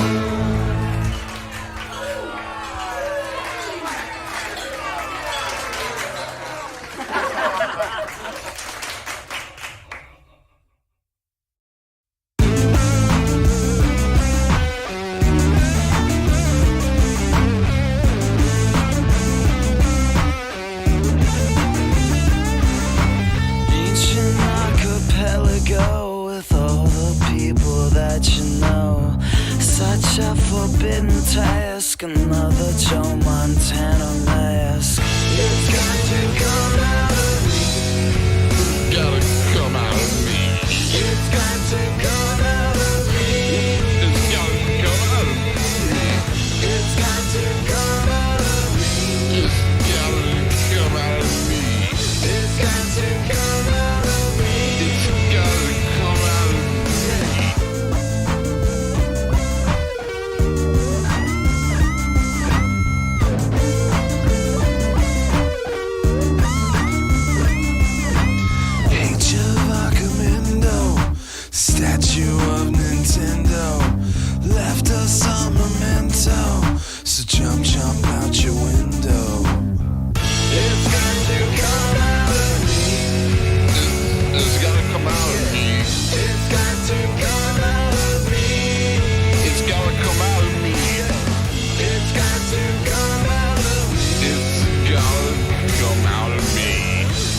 to come out of me.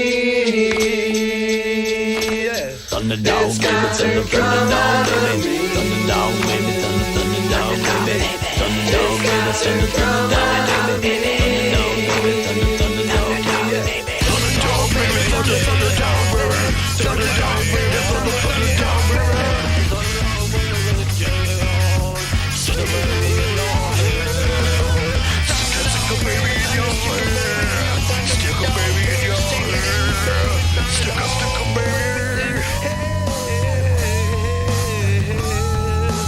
Age of Archimendo, Age of Archimendo, Age of Archimendo, Age of Archimendo, Age of Archimendo, Age of Archimendo, Age of Archimendo, Age of Archimendo.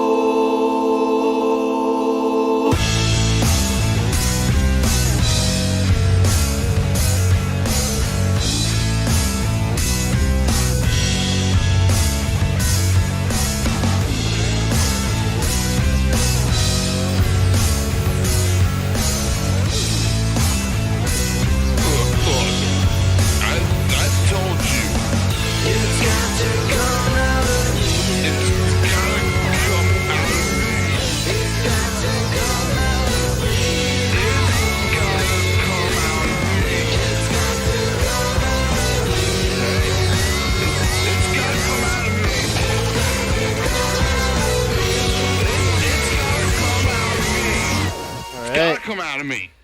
Taking the show to the Magenta Max. Let's see what the boys are up to. Apparently, it's only really like a thing in like the United States and Canada. I think it was. It might have been started in Canada, but like I mentioned that to European people and be like, "What?" And I was like, "Oh, I thought that was a regular thing." Yeah, no, ice beer. That's I think that's basically a North American thing. It's stronger. It's smoother. Has less calories. I don't know. It's just kind of like ideal type of light beer, in my opinion. It's the beer made for alcoholics, for sure. Yeah, hell yeah. Cheers. You guys been talking about beer this whole time? No. Yes. Yeah. Never. Come on, boys. All right. Absolutely. Hey. I was talking about my filing cabinet. So I was going, at the end of the last boys segment, I immediately left to go to the store to get beer. But on the way, I found a filing cabinet, so I brought it. I brought that bad boy in on the road. Yeah. Just on the road. On the street, there were two really nice like CB2 tables, and a nice filing cabinet. Well, it's like a fancy high-end furniture store. I could totally try to sell take those. I don't have room, but if I had room, I would take them and try to sell them because they're expensive-looking tables. So you just took the filing cabinet. Because I have so many fucking papers, and I'm so disorganized, and I'm hoping that it'll help with that. Yeah, I was saying I was actually jealous of that. I'd need something like that. I could definitely see Moxie needing a filing cabinet. Wait, what files do you have? I have scattered notes and ideas for funny stuff. I also have sentimental pieces of paper. Just flyers for events I went to or whatever. And finally, I have every piece of homework I ever did in my entire college life. Literally 20 pounds of homework, which I eventually want to digitize and put in a grand Dr. Quate museum. Wow. Why? How I got your here. finished homework? Yeah, so I think that my rough theory with homework is actually, if you were to copy it, basically, you take a sheet of paper and you copy character for character what's on it. It was the act of writing the answers to the homework, not the act of thinking about it or the act of knowing the material that actually made me smart. So I think that people could themselves copy the homework word for word, right, and get as smart as I am. Yeah, you could sell it in a bundle and be they would automatically get your accreditation or something. This is all the work already finished. Exactly. That's very monastic. That's how monks learned, right? Just copying a ton of papers by hand. That makes a lot of sense. Yeah, it's the act of writing. People don't realize that, but none of the process matters except for writing it down. You don't even have to think. You could just mindlessly and then boom, you know it. Do you never have to refer to your papers? It's already it's all. No, in it's there. it's in there forever. I don't. Oh, nice. I don't. Yeah, I'm just saving them for That's a rainy day. That's awesome. Mm-hmm. I've been memorizing the 3-letter words recently. Also, like what? Like Feb. Ooh. Like short for February? I don't know what it means. I don't know any of the definitions. What do you think? What do you think is the list of 3-letter words that aren't allowed to appear on license plates? Because you never see. Oh, I've always wanted to know that. You never see ass or KKK or like. You never I see actually have any seen word. KKK. You have? Yes, that one. Dude. That one is allowed. I for thought sure. that was banned. I feel like I almost never see even any word. Like there's some sort of rule against like showing preference for any 3-letter word. I've seen tons of words. I Like used what? to have this document where I wrote down every interesting license plate I saw, and also I tried to see if I could go from 000 to 999 sequentially. I moved out of California, but I've been seeing Rye a lot, like RYE. I think I've seen it like That's a 5 good one. or 6 times. That's relevant to you, Tyler. Yeah. You never No, see it's like bra? totally a psychological thing. It totally is. I'm like, oh, Rye. Oh. When I was living in California, there was when the Prius was first coming out, and that was like all the eco freaks were getting that. There was a Prius in my neighborhood that I would see every once in a while, and it had the vanity license plate low smog, LOSMOG, and I was like, man, low smog, high smug on this piece of shit. Nice. Every time I saw that car, I actually got a little bit angry, which actually, hey, it's the theme of the show, rage. Yeah, rage. I got 2 rage-related license plate stories, unbelievably. What a perfect cross section of ideas. There was also somebody that had like a nasty pickup truck, and they like custom made like the rear license plate like incest on the back of the tailgate to be diagonal, and their license plate was dime bag. So I would see both of those around and be like, these pieces of shit. That's very strange. Okay. Do you remember that movie The Room? Tommy Wiseau? Oh yeah. Oh. There is a car in that movie, and I'm not a car guy, so I have no idea what fucking car. It's just some regular old, I don't know, Honda or some shit. There is a car in that movie, and the same car was in my neighborhood growing up. Not the same exact car, but like that model. And the license plate of that car was wronged. WRONGED. It's like, ask me about my license plate. There was another one. I think it was the same house had another one that said Lisa No. LISANOO. And that was another. Ooh. Oh man. You're tearing me apart, Lisa. All right. The other one is just that this is really stupid. I remember do you remember all your the license plates of all cars of that you've had, your parents have had, whatever? Because I do. I remember my dad's license plate, which I realize, say, I guess, but it started with 4 anger, 4 NGR, and that's rage related. That's it. I'm glad that you read that as 4 anger. Yeah, 4 anger. Could have gone a much worse direction. That was what I saw a vanity license plate on the way to Ohio once, and it just said Slumlord on it.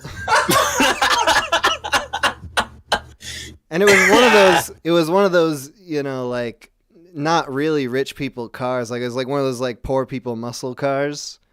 I had an ex-girlfriend who always used to call things POV. She'd be like, talk about the Dodge Charger as the premier POV car, where people in poverty think it's really cool, but it's just an indicator to all the rich people that you're poor as fuck. Oh, like old as shit Escalades. Yeah.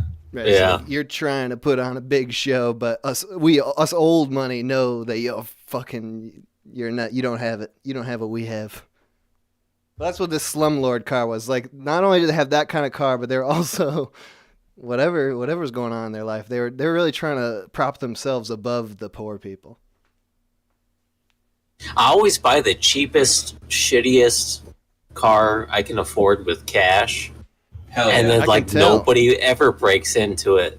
Like that's Yep. like I make my car look like shit. Like I've had friends. You also never have to worry about getting it scratched or whatever. Never. Yeah, like my first car was like a $1,200 minivan, which some places that doesn't sound amazing, but in California, like there's like a cash for clunkers thing, where like so long as the car will drive like 100 feet, they'll give you $1,000 for it to remove it and like modernize cars. I think and they then got rid of that program. And then if you're in poverty, it was $1,500. So it's like basically every car was $1,500 more expensive. And I got a $1,200 minivan, and my next car was a $2,200 station wagon. And now I'm driving a $1,500, Pontiac Aztek. What year is that? That one I think was 2005. Not bad. It went from a 92 to a 98 to a 2005, or it might be 04. I don't remember. I hate to tell this story because this is Turnip's story, and he is one of the boys, and he's not here. But I'm just gonna steal Turnip's story. I'll just reference it. With the new cars, this is a weird thing with new cars because they're so computery. They're cars are like fucking mandated to have all this computer tech in them at this point. They literally have like Linux. Yeah. Like all cars run Linux now. Now, like he was telling me about, he lives in a kind of shitty area. I won't say exactly where, but there was a guy who was just like standing on his porch with an iPad. He was furiously tapping his iPad, and it turns out he was hacking Turnip's car. That's like something you can do now is like if you get on the same Wi-Fi that your car is hooked up to or some shit, like you can unlock the doors and like move it even. Like the car moved like 20 feet. Isn't that nuts? It's shit. bad. You wouldn't It sounds- download a car. Exactly. It sounds like utter shit having computers so integrated in cars. That fucking sucks. That makes me so mad, dude. That makes me so. We're getting rage. We're getting some rage going. Dude, I'm literally raging right now over That guy had this. an app called fucking iSteal or whatever. iSteal. All he had to do was tag on it furiously and boom, car. That sounds like a bit from movie 43. Oh man. The iSteal. Yeah, so I'd love to go more into it, but I don't know the details because it's not my story. Yeah. It's a story. Damn. It's a story God of damn. someone else. That's fun though, just telling someone else's story, getting the laughs and everything. I feel great right now. Thanks, Turnip. It's like you get the joy of telling a good story and also the joy of thievery. Dude, And my I car feel- was never at risk.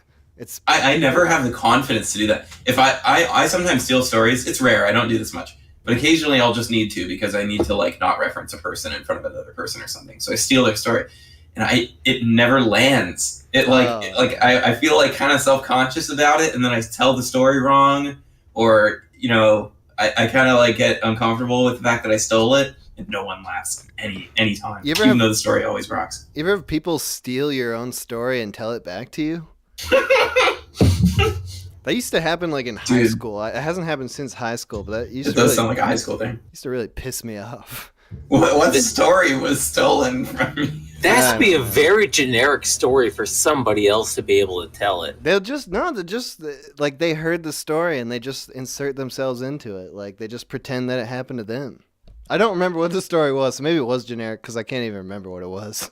Yeah, it's like, dude, every time like I've got a story to tell, it's like it's a 40-minute endeavor of like laying everything out. Like it is an attraction, and nobody else could do that. If they try, they won't even know how to do it. I endeavor to steal a massive story from you one day, Moxie, and do it better than you ever could. Yeah, you can try, Tell the story dude. of Mukesh Gupta and Oh, yeah. see how far that gets you. Mukesh and Punjara Gupta. All right, Toner. Any last words here, Toner? This is how I'm gonna end the boys segments. It's just the boy who didn't talk. Just put them on the I spot. get the last word. Yeah, I mean, I'm like the anti-rage here, so I have to be the devil's advocate, right? Yeah, what do you think? I actually, I have a long story that I could save for. I almost died like a week and a half ago. That did make me upset. Oh, that does sound a bit upsetting. Well, you can tell us now, or you can save it. It's up to you. Okay. I mean, but I want to hear this in detail. Okay. Like, how long is this? A whole boy segment? You think? No. It's not like a signature MoxieFamous 40-minute. It's nothing along that level. It'll probably take like 5 minutes about the story of my near death and future unemployment. Dude, I say do it. Go for it. This boy's saying. Hell yeah. Yeah. All right. So, as it is known, I work in alcohol production, and at my place of work, there is a place called the Rack House, which is a giant cement room that's very big and filled with barrels. Barrels are made of wood. Wood is flammable. Inside the flammable wood is liquor, which is flammable. And evaporating out of the flammable liquor through the flammable wood is flammable gas. That is also, alcohol. There's about 900 of these barrels in this room, which you work in. So it's like working in a bomb, essentially. Yeah, honey, where do you work? Oh, I work at the bomb. I work in the bomb. What? And the owner who like hates this place so fucking much because he loses so much money is like joked about like striking a match in there. And on the 4th of July, we actually thought he was going to do it, but that's another story. Okay. But so I'm working in there, and we are asked to like harvest this barrel for like this whiskey club, right? So they got their own fucking private barrel. How much do you think like one barrel of bourbon costs? This is 5 years old. How much money? I got a guess in mind. A whole barrel? How much liquid is in a barrel? How much volume are we talking? 50 gallons, about 50 gallons of bourbon. How much do you think that costs? $10,000. I want to guess 22,000. Yeah, I was at flat 20. Okay, it's like 14K. This one may be a little. Yeah. There you go. You got the closest estimate. Thank you. So it's like on average, our barrels are like 14K. Some cheap shit. Yeah. We fucking toss it around like it's worth nothing. So to get the liquid out of the barrel, we use a tool called a bulldog, which is pretty much like a big siphon that pumps nitrogen gas into the barrel to push the liquid out. Oh my God. I noticed that the barrel looks a bit different. It like the grain of the wood is like more like granular and brittle, kind of like the difference between like a tough 2x4 and like a sheet of plywood. So we start harvesting this barrel, and at the time which I should probably be most responsible, I'm like on my phone, and my coworker who's with me is like, "What's that sound?" And I look at the barrel, and the head of it is like bulging, and liquid is seeping out, like bubbling out of the head of the barrel. Oh shit! So we were like, the moment we saw that, we both turned and sprinted. So it explodes.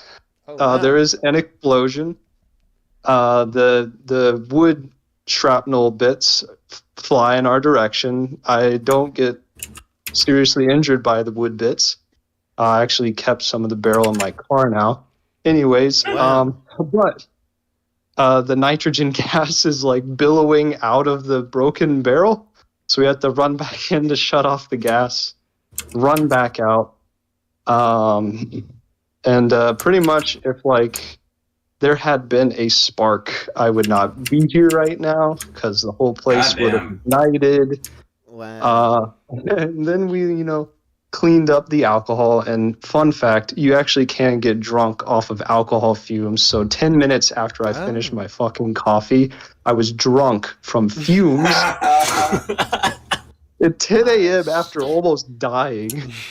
Nice. And then after doing fucking warehouse shit like moving boxes, fucking whatever for an hour and a half, we go into our office because we have a call with the owner and like our productions guy, and pretty much they sit us down and they're like, so we're going to be gone in 6 to 8 weeks.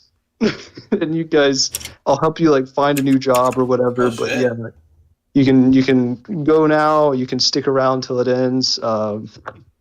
So I almost die, and on the same day I am told that I will not have a job. So Shit. Goddamn. Damn. That's some rage-inducing. Yeah. So yeah. what was the issue with the barrel? Like, was it where the alcohol was supposed to come out was clogged or something? Why did it explode? Actually, I do know what was wrong. So on the Bulldog, and I forgot to mention this, there's supposed to be like a screw on the end of it that like bites into the wood that keeps it secure and also creates like a space between the nitrogen and the wood. We lost that screw in another barrel. We don't know which. We're not going to go fucking look for a screw in a piece of wood. And we're also not going to buy another because we don't have any money to buy very basic things such as stickers and nitrogen and plastic wrap, because we've maxed out all of our accounts. Oh God! When we got our last nitrogen drop off, they were like, "Are you guys going to pay for like the previous like 4 deliveries?" And we were like, "What are you talking about?" Jesus. So we don't have any money, and yeah, I could keep going on about management and how I'm being like used and all of that stuff, and how I haven't gotten any safety training, and I have to Google whether or not different gases or chemicals are okay to touch or inhale, because it happens a lot. I'm very glad you survived.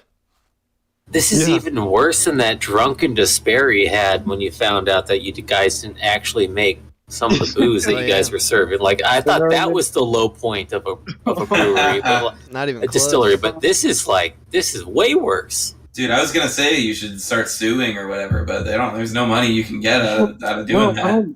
Yeah, and you know Should what? at least I get don't a even barrel. think. Yeah, that's your tax. Just steal a barrel.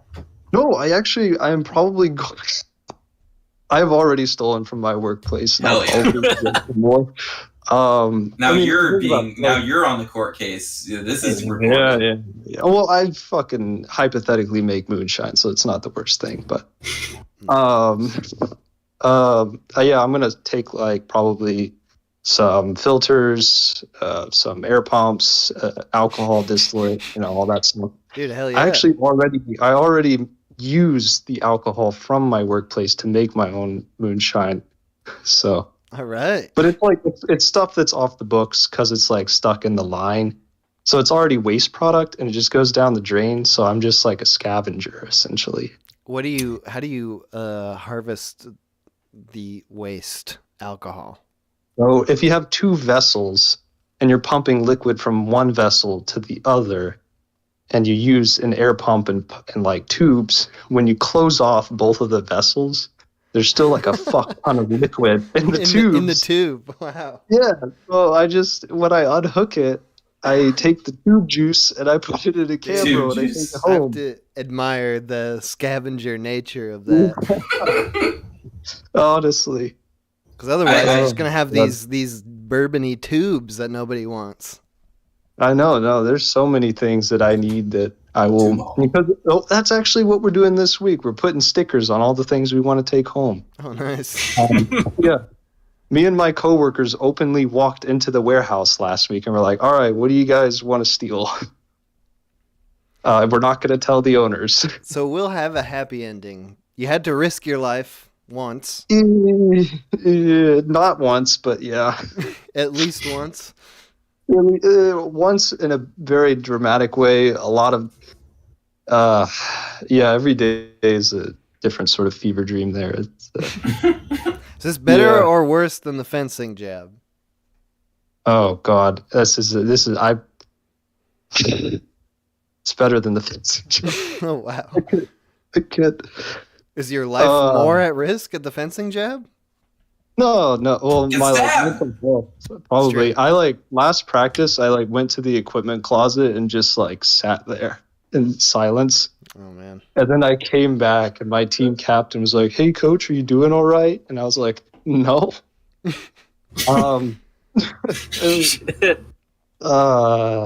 Yeah. We gotta win this one for coach. We gotta put him back on the right track. No, only 3 people think that out of the 20 there. Oh, those bad numbers. Yeah. You ever think That's maybe all right. you should be more inspiring, Toner? Perhaps. Yeah, I should actually. I think.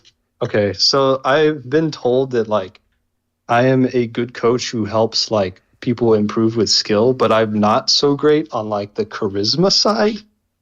I don't believe that. You need a co-coach. You need a good coach, bad coach situation. Good coach. I don't know. Bad I kind of coach. I have some problem kids, and I try to level with them, right? But I need to keep thinking of new ways to get across to them because they're causing disruptions. And What even making is my a job problem kid in a fencing class? Yeah, what are they doing?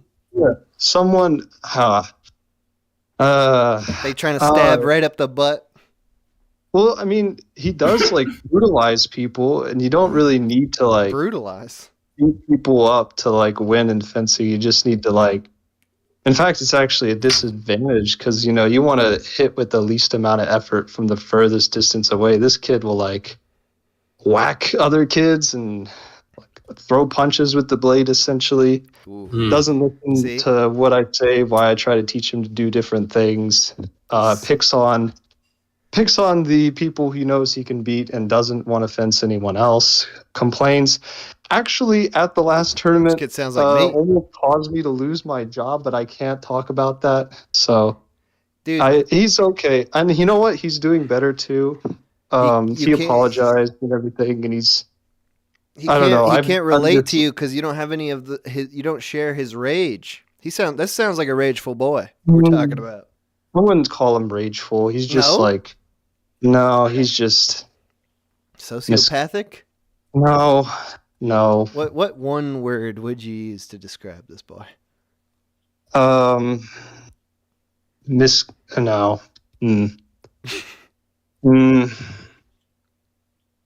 Unaware. Yeah. No, that's not a very damning word. No, and I'm getting I'm feeling my body heat increase right now, which is something I don't usually feel. Let's get Toner pissed off. I mean, it's more despondent, I guess. I don't know, and I'm doing what I can, I guess. Now I feel bad. I feel bad now. You're making me feel bad. I wanted to go down the anger route. I wanted you to be angry with this man, and now it's just I've failed this poor young fellow. He's just misguided. The things that we get angry about show a lot about ourselves, Yeah, well, fuck. I don't fucking care. Okay, anyway. You're hurting. No. All right, boys, I'm going to take Hey, some wait. Before you hang up on the boys, I gotta... What? What? I have to tell a story because it's extremely applicable to Toner's story. All right, fine. Go for it. It's quick. I had a roommate in college who would brew ginger beer, alcoholic ginger beer. Oh. And he would brew them mostly in reclaimed plastic gallon jugs. He would use whatever he found, and one of them was glass. Okay, one of them he brewed them in glass, and we had the cripple room. We had the room designed that was wheelchair accessible. It was a big, gigantic room for just the two of us. It was by far the biggest in the dorm. This was senior year. Nice. And we got the fucking sick room, so of course we hosted fucking bangers every single fucking day. And he brewed. It even had a bathroom. It even had an attached bathroom, which was sick because I have IBS. And so he brewed. What? Go on. He brewed the ginger beer in the bathroom. So you would put all the jugs in, the big old bathroom, which we didn't use the shower. He didn't use the toilet either. It was only me. So they were scattered throughout. and I realize now, telling the story, that I was taking a shit like 2 foot away from ginger beer that people would drink moments later. So that's probably probably infected somebody with something fecal oral. Some fecal vapor. Yeah, fecal vapes. Getting infused. Anyway, so I was taking a big shit in the bathroom, private bathroom that only I used, and I hate this story. When is the story gonna be over? It's like 30 seconds from over. All right, and flashback to 2 weeks before. I was like, "Hey, roommate, do these ever, explode? Is that ever gonna happen? I want to have to clean that up." Yeah. And he was like, "No, that shouldn't happen. It's safe. The gas builds up. I release the gas." And after I released my gas into the toilet and then left the room, not 30 seconds later, this sounds fake. It's not a fake story. It's a real story. I hear the biggest boom ever. Oh, man. I hear the biggest boom ever emanating the sound from the ADA bathroom. And I'm like, what was that? I walk, again, this is 4 feet away. I walk into the bathroom, glass everywhere, ginger beer everywhere.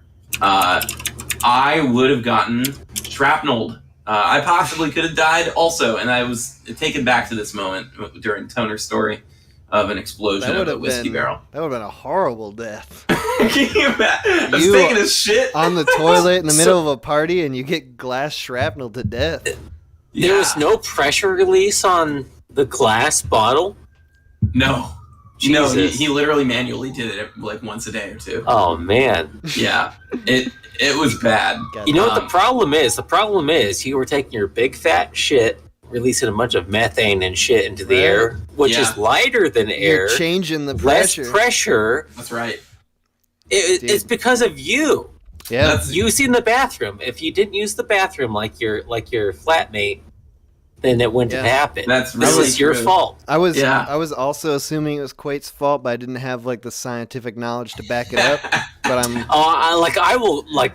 I'm full in on victim blaming. This is your fault. Yeah, no, that's probably right. Honestly, I'm a scientist, and I can affirm that what you said is pretty much how it goes. I steamed up that room with my hot dump, Should have ran a fan, kept the door open, taken a big fat shit with an open door in the middle with of a roommate. Party.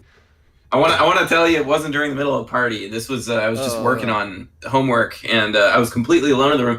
My body, my just bleeding, shit-covered body, alcohol-covered body, wouldn't have been discovered for hours. It would have taken hours. So it would also got I could imagine my roommate came in. Imagine the smell in that room with your dead body and the exploded ginger beer. That's and nightmarish. Shit. All right, blood. That's plenty of stories. We'll come back to the boys in an hour, probably near the end of the show. The last boys segment, but I'll talk to you a little bit later, boys. Yeah, it can only go down from here. Every single time it gets worse and worse. It's true. Yeah, think about even worse stories if you have them. Get really deep into the depths of your subconscious and just try to figure out the worst thing. All right. Yeah. Okay. All right. Bye, boys. All right. See ya. Okay. Let me turn off Do Not Disturb. God damn, it's a long boys segment. I gotta pee. God damn it, gotta fucking pee. Alright, anyway. I can hold it. I can hold it for 30 minutes, let's say. Oops, get a call. Call from Sweezy. Sweezy. Hey, Mr. The Minute Hour. Now, dude, I think I remember this. A couple people have referenced so far me getting extremely angry at someone during the zine making stream. Was that you? Was that you? That was me. See? That's... I will remember forever. But we learned afterwards that you were just joking, and I got angry because I didn't understand the joke. Yeah. Whatever it was. I don't even remember what you said, but I remember it really set me off. I think it was something along the lines of say something funny. It does anger me. That just angered me right now. and you weren't even saying it really. You were just quoting it. Yeah. Well, anyway, venomous words. I shouldn't have written it down. No, it was not your fault. It was. I'm clearly the one at fault here. Hey, but Sweezy, you're calling in today. We're talking about rage. What did you want to talk about in terms of rage? You got some personal rage, or were you a victim of rage, or maybe you got some tips on how to deal with rage? What say you? Well, I've seen a lot of rageful people in my life. My dad had some rage. Kids I knew growing up had some rage. Even if it wasn't, like totally 100% out there, they were just mad at themselves. I guess N-word rage. So all that. What? Yeah. Where were you finding more rage in childhood, or is it still coming up in adulthood? Because I remember a lot of childhood rage just being like insane, myself included. Just like there's no control at all when you're a kid with the rage pump. The first time I ever felt rage, I remember it was kindergarten. Ah. My friend Patrick cut me in line, and I wanted to be next to the girl I thought was cute. Nice. I guess I was feeling that way in kindergarten. What was her name? And he said, no, I'm not going to move. So I bopped him one in the face. Oh, shit. With your head or with your hand?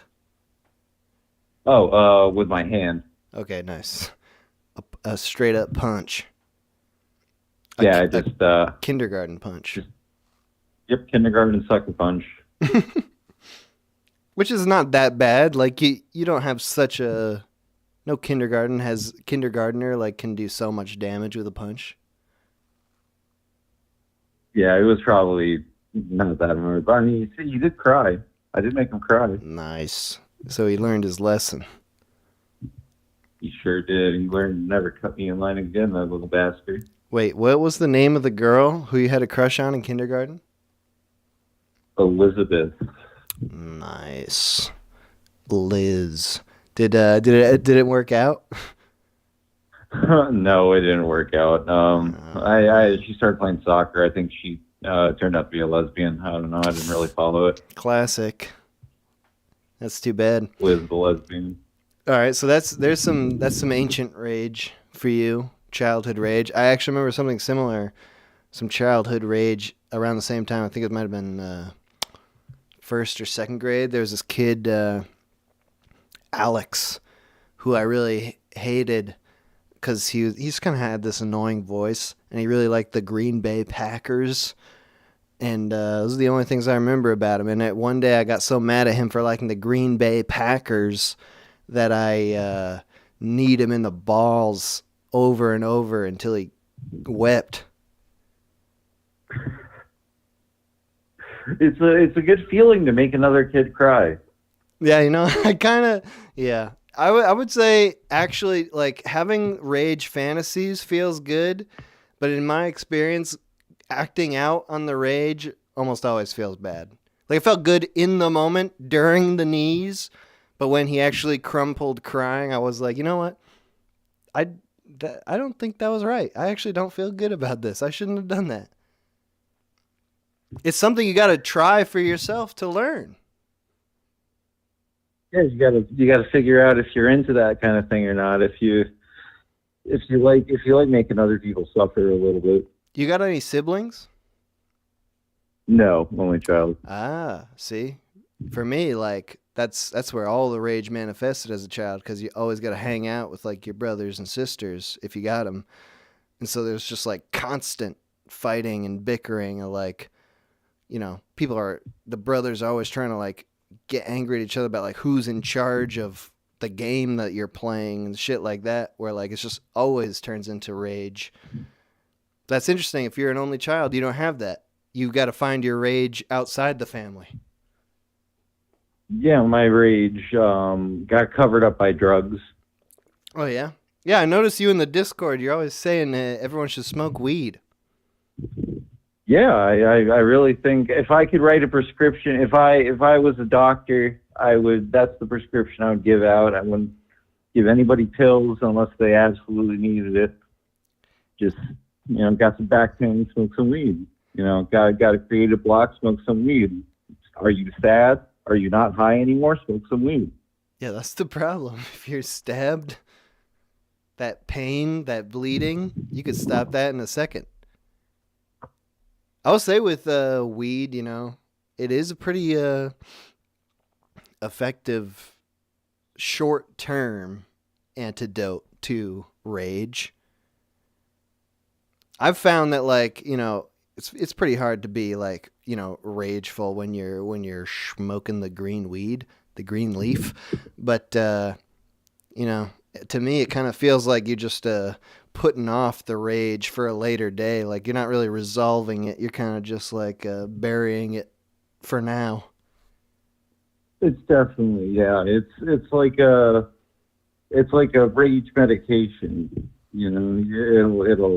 It'll stop it'll dull your heavier emotions. It'll dull it down to the point where it doesn't really affect anyone else too much.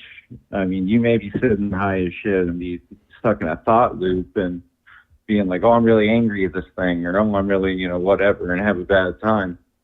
But you're not going to, like, harm anybody else. But the thing is, with other drugs like alcohol, especially alcohol, rage tends to manifest to, like, so much more. In a way that, like, you're actually, like, feeling like you got to act it out. Yeah, and that's when people get hurt. Right, that is a bad thing. Drunk motherfuckers in my life. Yeah, that is definitely a bad thing with alcohol. Is like those latent emotions. You lose your your ability to stop them from coming out.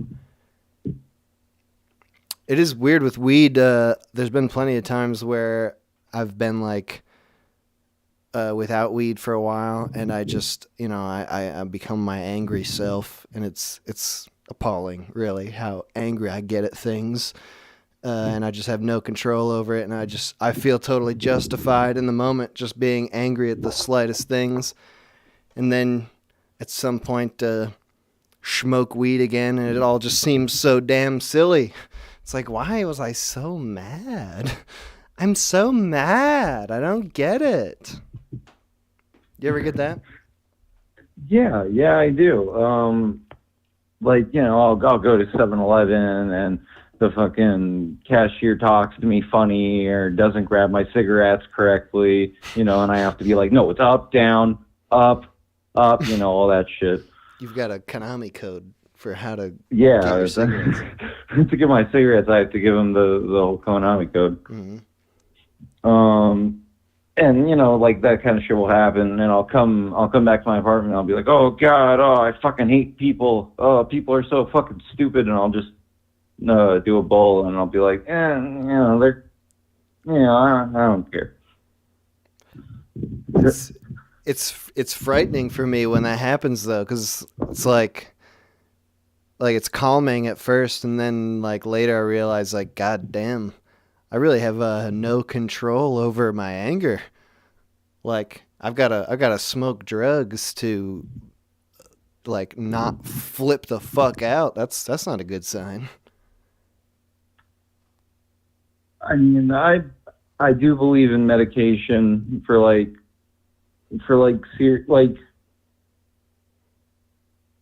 the prescribing weed for mental illness is kind of a tricky thing. And in targeting emotions like rage or maybe depression or shit like that. Yeah. The doctors tend to throw pills at that. Right. But it's there's certain ailments, there's schizophrenics who need their antipsychotics that have also, it's been proven that they can take shrooms or take low dose marijuana and it would act as a an aid to an antipsychotic. Mm-hmm. Yeah, and I wouldn't like. I don't really have opinions on what other people should do because everyone's got their own incredibly unique situation in life. So I wouldn't tell anyone to do or don't do any kind of drugs or medication. But I just know don't listen to anybody on the internet about putting things in your body. Especially don't us. Listen to me chat. Yeah, not us, not the chat. We don't know what the hell we're talking about. But yeah, when it comes to me personally, I always feel like a sense of, I don't know if guilt is the right word, but it's just like something. It's like, goddamn, I'm 30 years old. I should be able to figure this out by now. Like, I only feel slightly better than when I did when I was like 10 years old. Like, I feel like there's something I've got to do. I've got to learn how to manage this shit, but I don't know what it is. It's funny because time starts to speed up when you get older. That's really something you start to notice. When you develop problems when you're younger and you have all that time, it doesn't feel like a lot of time, but like when you do the math, like if you can, like when I count back to kindergarten, like I'm around 32. I'm getting close, and like it's scary to think like that's how much time I've been alive. I've been alive for a long fucking time. Not that long. I'm not ancient, but I mean, I'm like the shit that I've done when I was young, like in the behaviors I learned and the habits I picked up. A lot of them are still with me. And I think that that's just kind of part of being a human. You're always going to have a lot of stuff to work out when you get to the age where it's time to feel like you need to stabilize. You know what I mean? Yeah, yeah. And it's, I feel like it's not really a bad thing to learn how to incorporate the weirder or worse parts of your personality. Like it's almost weirder to me when someone's like, I'm a completely different person than I was when I was 20. Like if I saw myself as a 20-year-old, I would fucking kill that guy, like that fucking loser. That's not me. Like that seems less healthy than just incorporating the worst parts of your personality, figuring out how to be yourself and make it work, rather than like utterly change yourself to an unrecognizable degree. I agree. It's better to just take those things that you've already accumulated over all this time and just, and you just run with it, but you work on it bit by bit and you refine it. Make it work for you. Because it's okay to, if we're just talking about just rage, it's okay to have rage. It's okay to be rageful at times. Say someone fucks up your DoorDash order. Say your wife leaves you. Say she took the kids. I don't know. Like if it's time to be rageful, then it's a good thing to have. If you don't have the skill set of being able to have rage, then you're just gonna be sitting there crying in the dark or something. It's true. You got to be able to tap on the rage when you need it. You got to know how to release it. You got to know how to control it. But there's nothing wrong with it. It shouldn't be gone with. Right, you just can't let it control you. You can't let yourself become so overwhelmed by rage that like you're gonna do some really dumb stuff that ruins your life. All right, hey, dude, it's great talking to you. Thanks for calling in, Sweezy. Definitely, Mr. The Minute Hour. Appreciate it. You have a good day. You too, man. Bye-bye. All right, that was a long call. Long call. Gotta get back to the short calls. I was loving the short calls. 5 minutes. 5.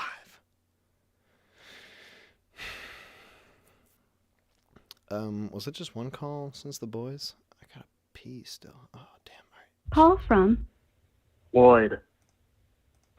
Lloyd? Yo, what up? How's it going, bro? Is it Lloyd Going or good. Floyd? Lloyd. Okay, Lloyd. What, just one L? Yeah. Whoa. Don't ask. All right, Lloyd. You're calling into the Rage Colin stream. Yeah, I'm kind of pissed off, right? All right, nice. Okay, listen. RC Cola. You know RC Cola? Yeah, I know of it. Royal Crown Cola. Yeah. I fucking... Okay. For years. I swear to God. All right? Wait. Lloyd, you're going in and out. Get to higher ground. Ah, shit. I didn't Is quite that hear what better? you're saying. You're angry at RC Cola, but I didn't hear why. Can you just start over? Okay, listen. I've been drinking RC Cola for years, right? Mm-hmm. And so, I swear to God, they changed the flavor of it. Doesn't taste right to me. All right? When?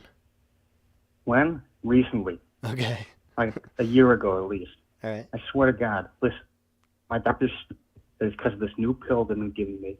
All right? And I don't believe it's true. They say, oh, it's because of the medication. But this medication shouldn't have anything to do with it. I swear to God, I've written them many times. They keep telling me nothing's changed. I promise you, different. It used to be smooth. It used to be savory. Mm. Now she's bland. Tastes like a fucking knockoff Pepsi. It was a You know? it was a savory cola. Yeah.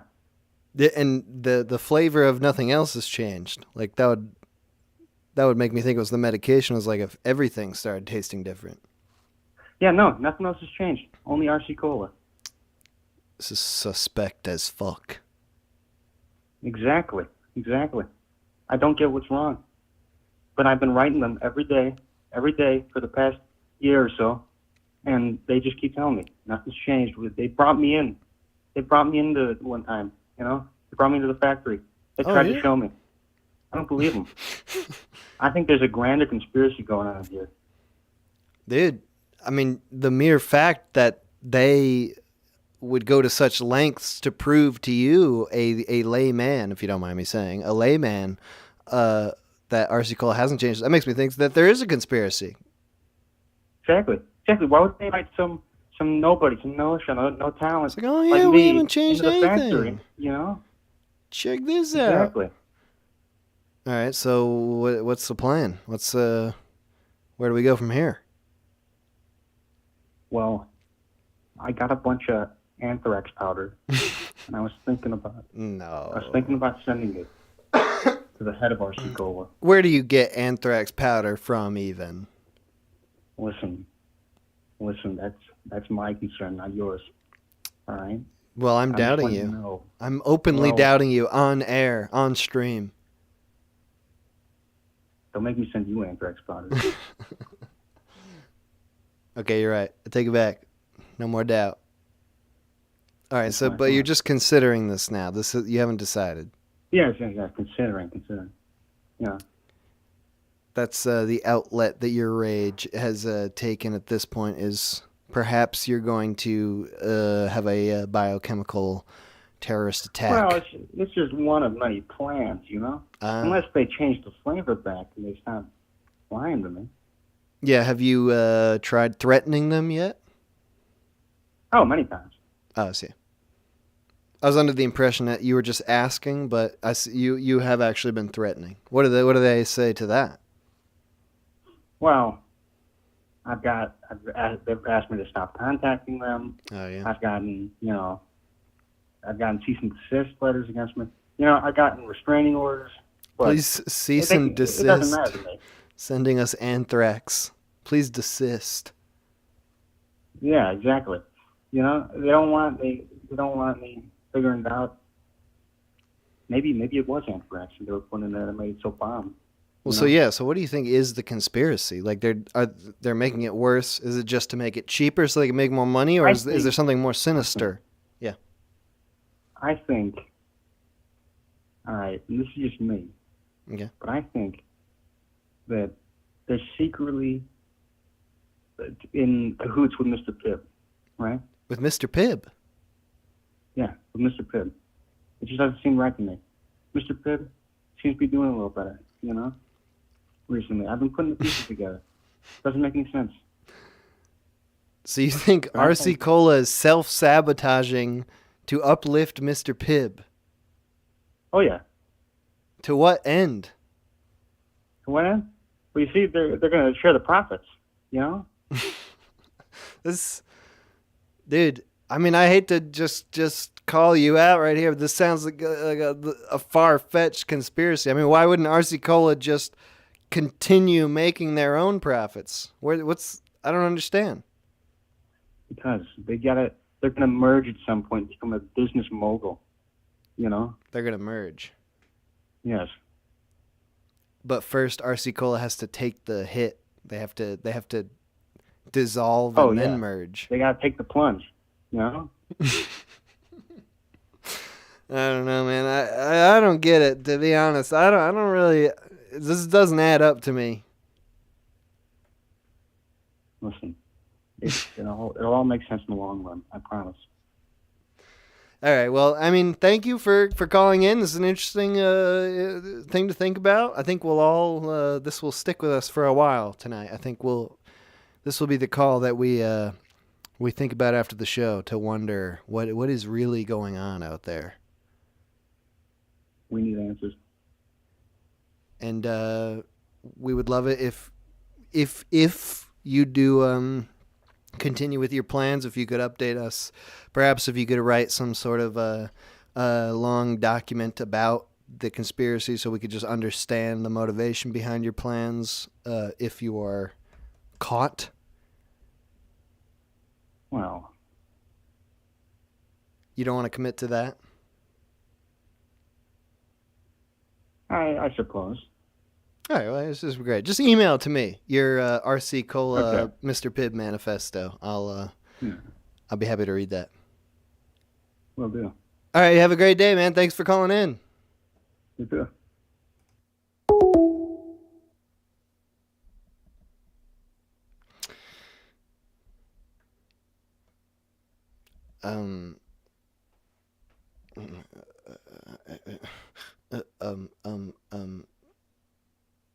Yeah.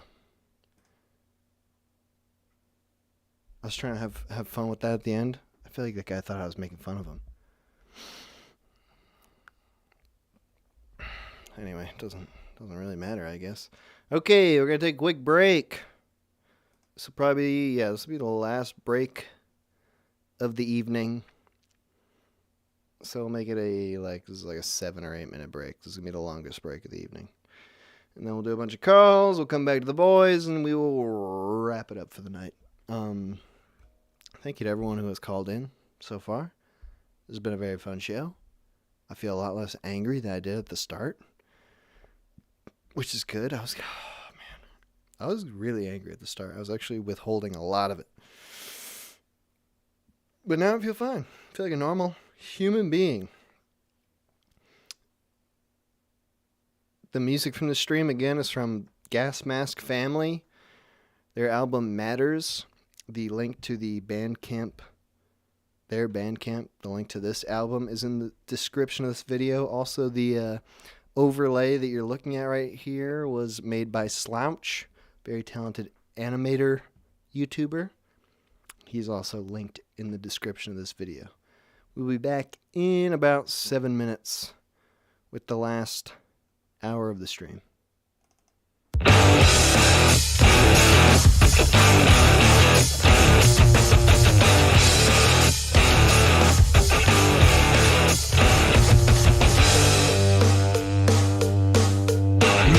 Photosynthesis, my verbal power decreases my thesis, flinging faces, dip minds, and drops of creases in yourself. Repel, nuclear fission, reject your decision to return to your atomic self. My mitochondria begin the power induction, atomic destruction that separates, serrate, and dissect. Begin production, your nucleus cannot stable, my cellular fable, I'm neither animal nor mineral. My mind's resonating, no relating, you're just debating. My lyrical education travel through my body, it speeds the crush velocity. This is an atrocity, consuming the ferocity. My rhymes are popping, dropping, no stopping, telling you how and drowning, this pounding, you're not the balance. I'm pushing because you because I got my creature of agitation. Moral pain, staying for the price for education. Cause you rhyme like you beat your meat, you feel defeat, it's imminent, feel just make you penitent. As the helium and oxygen affect my toxic skin. Turn gravity back, gravity back, back, turn gravity back, remind you. Turn gravity back, gravity back, back, turn gravity back, remind you. Amputees, amputating gorillas, masturbating on the radio station, emancipation. I'm a fetal leprechaun, artist on bells and capacity of starlets, sparking and munching carpets. I do excessive charges. I'm a 30-year marksmanship out on the sea and the ocean floating in Komodo dragon. To young Komodo bragging without a nuclear strategery, embryonic thievery. See through me complete my biochemical makeup precedes my sons and go to bases, running races inside. This man who chases reduce my obligatory his face is high. Where's your mask? I shed some new blood, red eyes under the microscope, shooting out a photofactory vein, rage, blood pain, say less cathedral, spirit too evil, Knievel, jumping a motorcycle red. I don't allow photosynthesis, I block this, and your power decreases, I flow, become the setting sun, anathema light, in this green setting light, soon the verbal remains, with arterial rage, assimilate, incorporate this pollution, come with the revolution. Turn gravity back, gravity back, back, turn gravity back, remind you. Turn gravity back, gravity back, back, turn gravity back, remind you. My fury, I'll unleash my fury, my fury, I'll unleash my fury.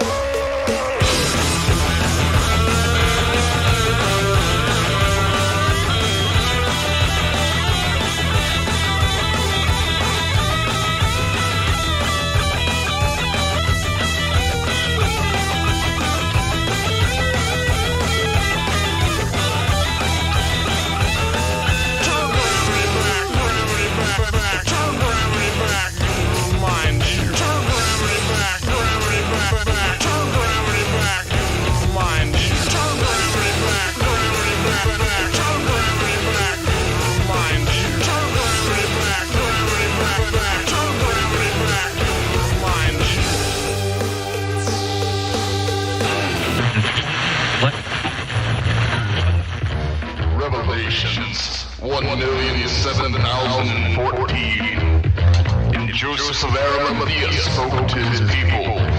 For all of you who have forgotten, I will stop time, turn gravity back, and remind you. Gravity back, turn gravity back, and remind you. Turn gravity back, gravity back, turn gravity back, and remind you.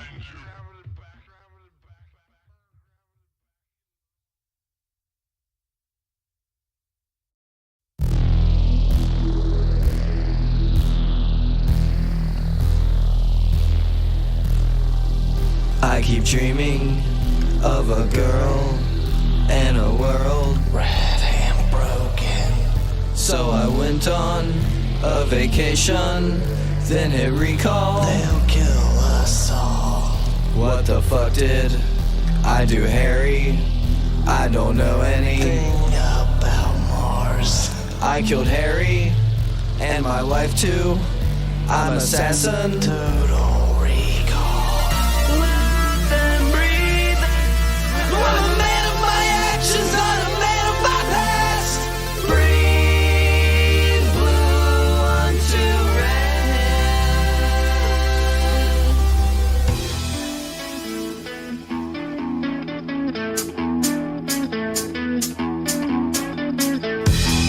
briefcase, see my own face, gotta pull the back from my nose.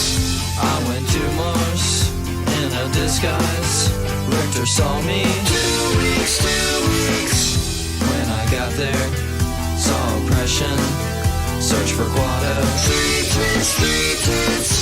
Hey Hauser, you got some nerve, showing your face. Monkeys talking. I'm a man of my actions, not a man of my past. Green, blue, unto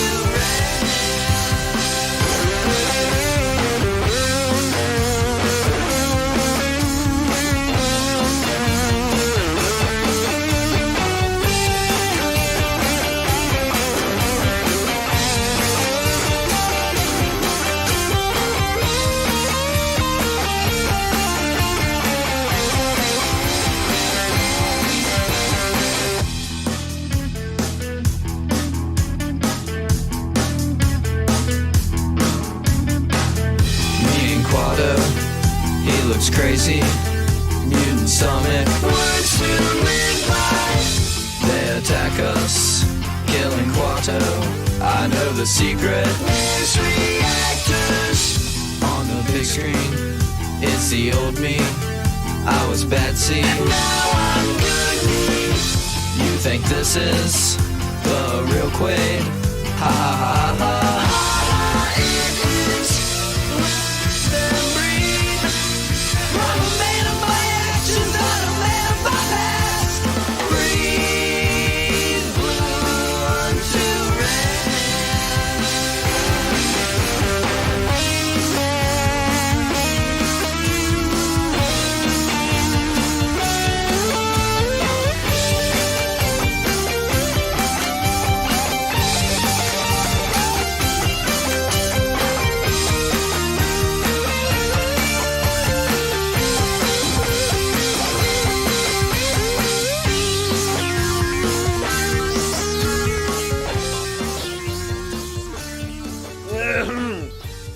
All right.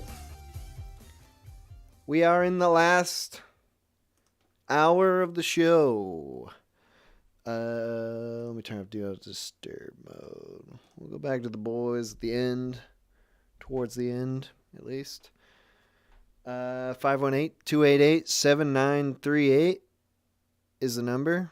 I don't know how long that wasn't on the screen, but I'm sorry. And here we go. Call from Jet.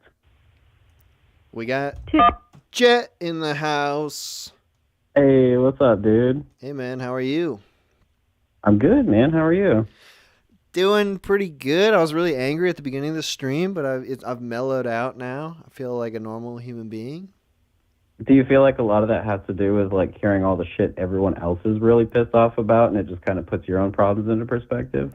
In some ways, yes, but I already knew that. I knew that at the beginning that my problems were not important. They could be worse. They could always kind of be worse, I guess. No way. It's not.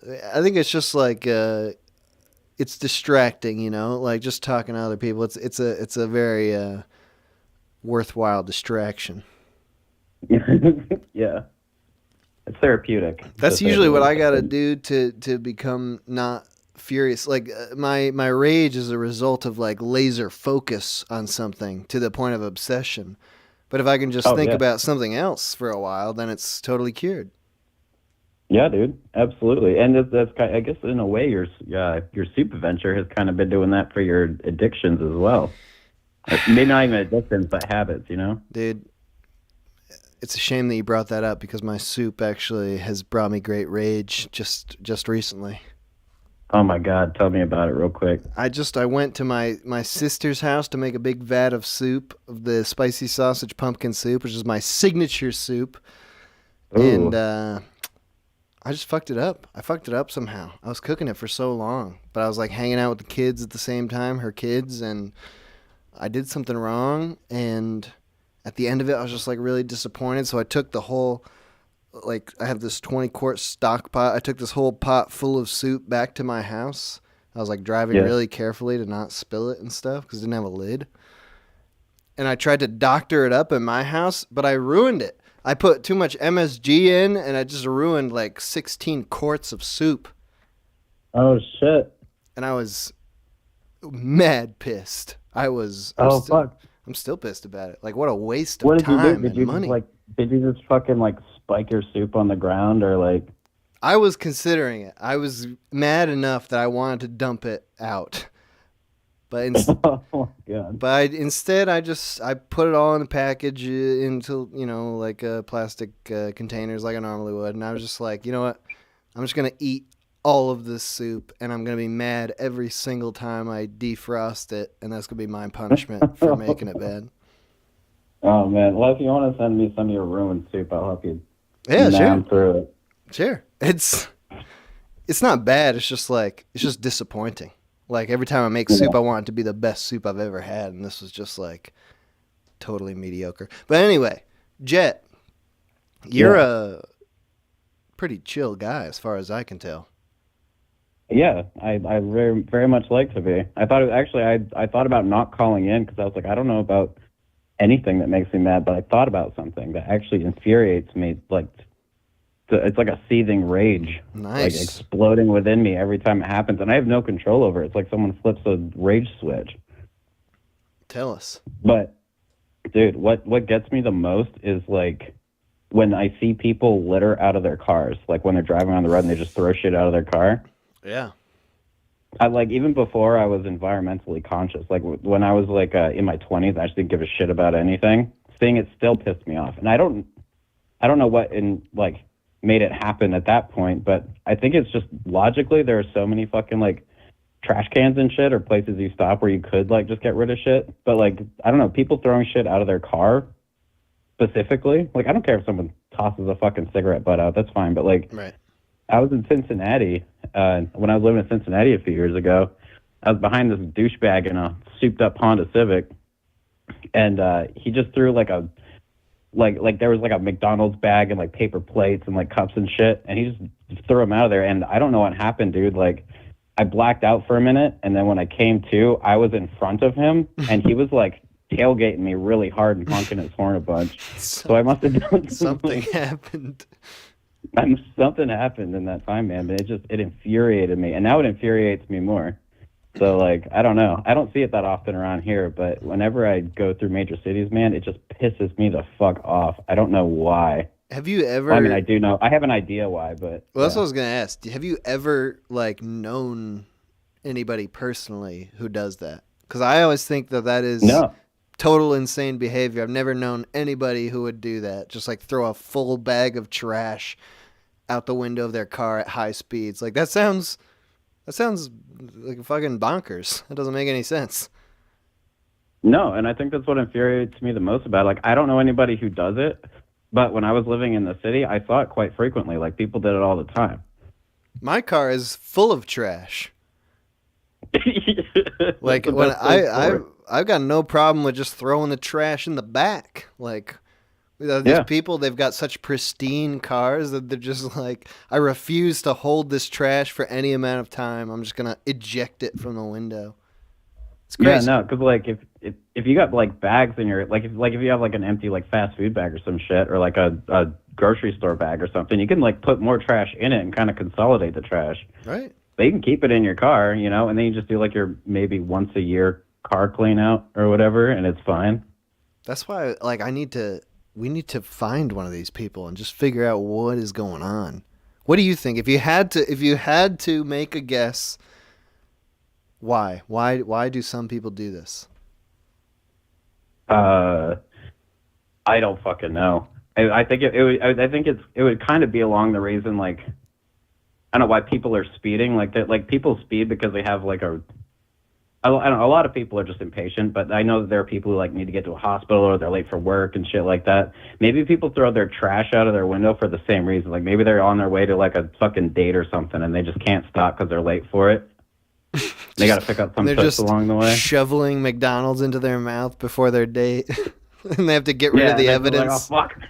Yeah, like no, can't see this shit. I don't know. That's the only fathomable explanation I could possibly come up with for that, but it's infuriating, man.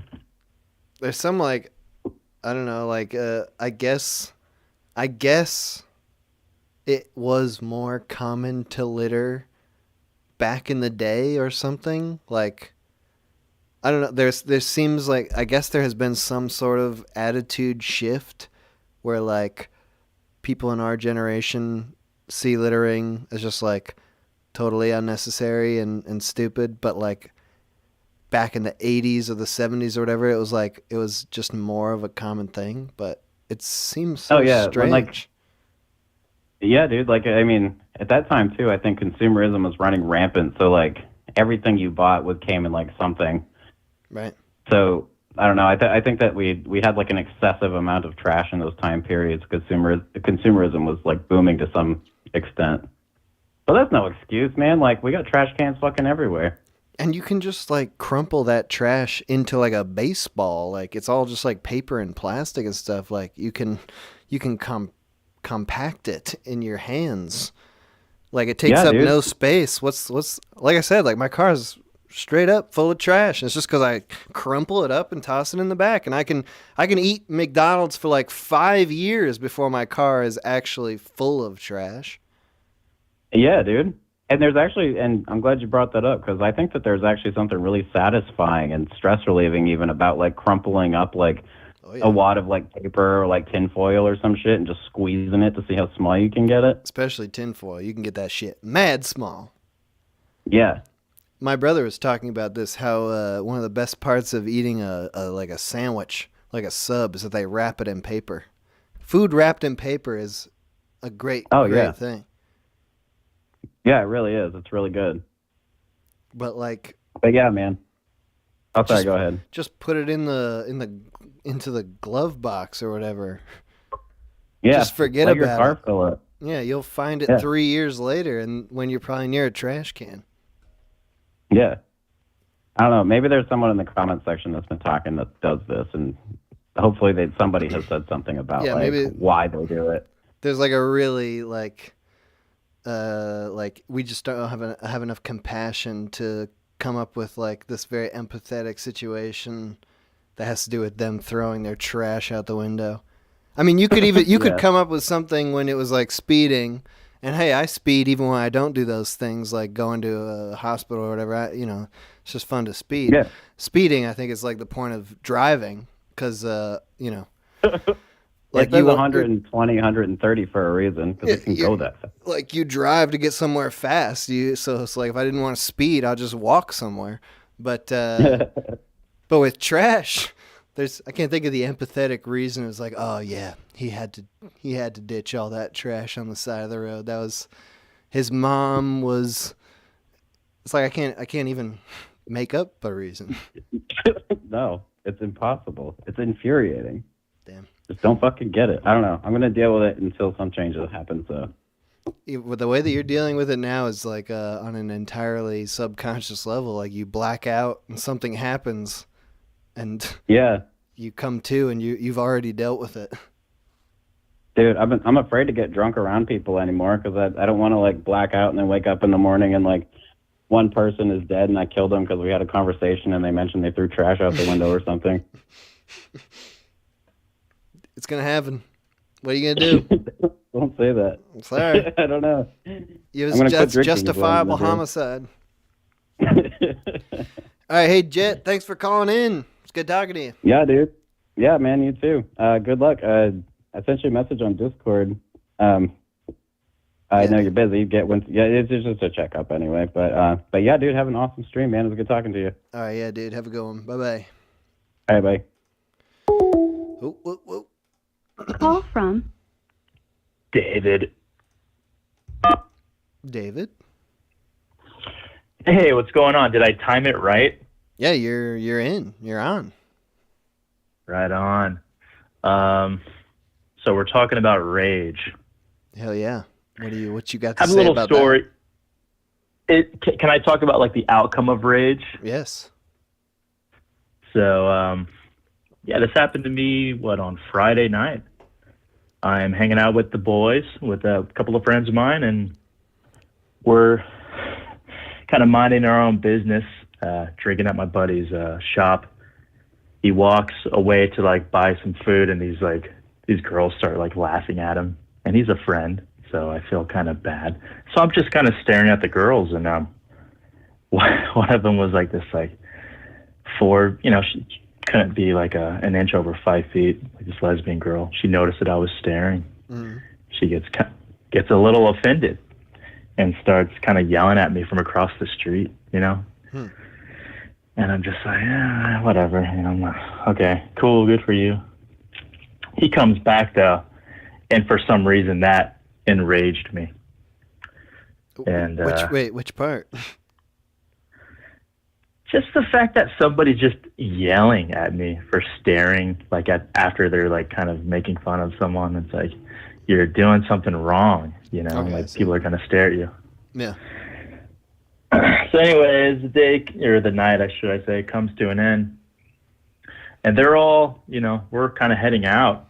And I noticed that they're with this older guy. They all look like, I don't know, they all look pretty young, but they're with this like older Armenian guy, I'm gonna say. Maybe he's like I don't know. It was just a weird thing, and I'm getting drunk, and usually I'm not an angry person. I just want to laugh and have a good time. But for whatever reason, this night I was a little upset. So I'm not gonna beat up some like tiny lesbian girl. I'm not gonna beat up any women, but he was the guy. You know, he was the guy that was with him. So I guess he was just guilty by association. So I'm asking my buddies, like, should I just go up and rush this guy right now? And they're drunk, so it's probably not best to ask them. But they're like, yeah, dude, go ahead and do it. So I just run up to him, and I yell some profanities at him, ask him, if he wants to fight. Did you come up with an Armenian slur on the spot? No, I didn't. That's probably like super wrong what I just said, but no, I didn't. I don't know any Armenian, but so. Yeah, you're right. Okay, so what happened? You're rushing this man and his harem. his harem of women. Yeah. And then what? I kind of just was like, hey man, this girl's like. So I forgot to add, she wasn't just like talking to me. Everyone that walked down the street, she was like, what are you looking at? And just kind of being like a dick. It was multiple people, right? And so I just rushed this guy, and I went up to him. I was like, hey man, like this chick's talking a lot of shit. Like, what's up? Well, what do you mean? Like you're saying rush, but also like you're talking to him. Like you ran up to him and then stopped and then started talking to him. Yeah, I just kind of like got in his face. Like he was across the street, just kind of like ran up to him, got in his face, and was like, in better terms, just asking him if he wanted to duel. Dude, all right, so you were initiating some confrontation. Yeah, and I was looking for a fight after that. Yeah, nice.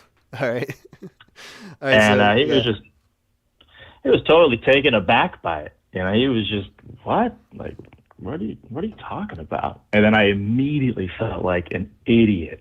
I don't know why, but like he was the reason why this girl was mouthing off in my drunk state of mind. And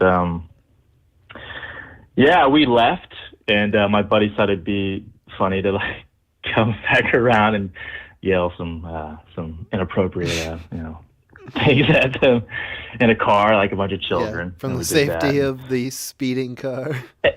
Exactly. And that's what I wanted to get into. Like, what's the outcome of this, right? People, they have rage, they do things, and when you're in that mindset, you kind of see red, right? You're not really thinking of any outcomes, but, wait, what happens if this guy pulls out a gun, The other day, somebody was at In-N-Out, and they were, like, shot. Like, I think it was like 8 times. It was on the news right where I live, and because somebody cut them off and he was yelling at them. How do you control this rage, man? Like what? Like, yeah, I just that's important, man. I don't know these statistics at all. I'm gonna basically just like quote some fake statistics. There are real ones, but I don't know what the real ones are.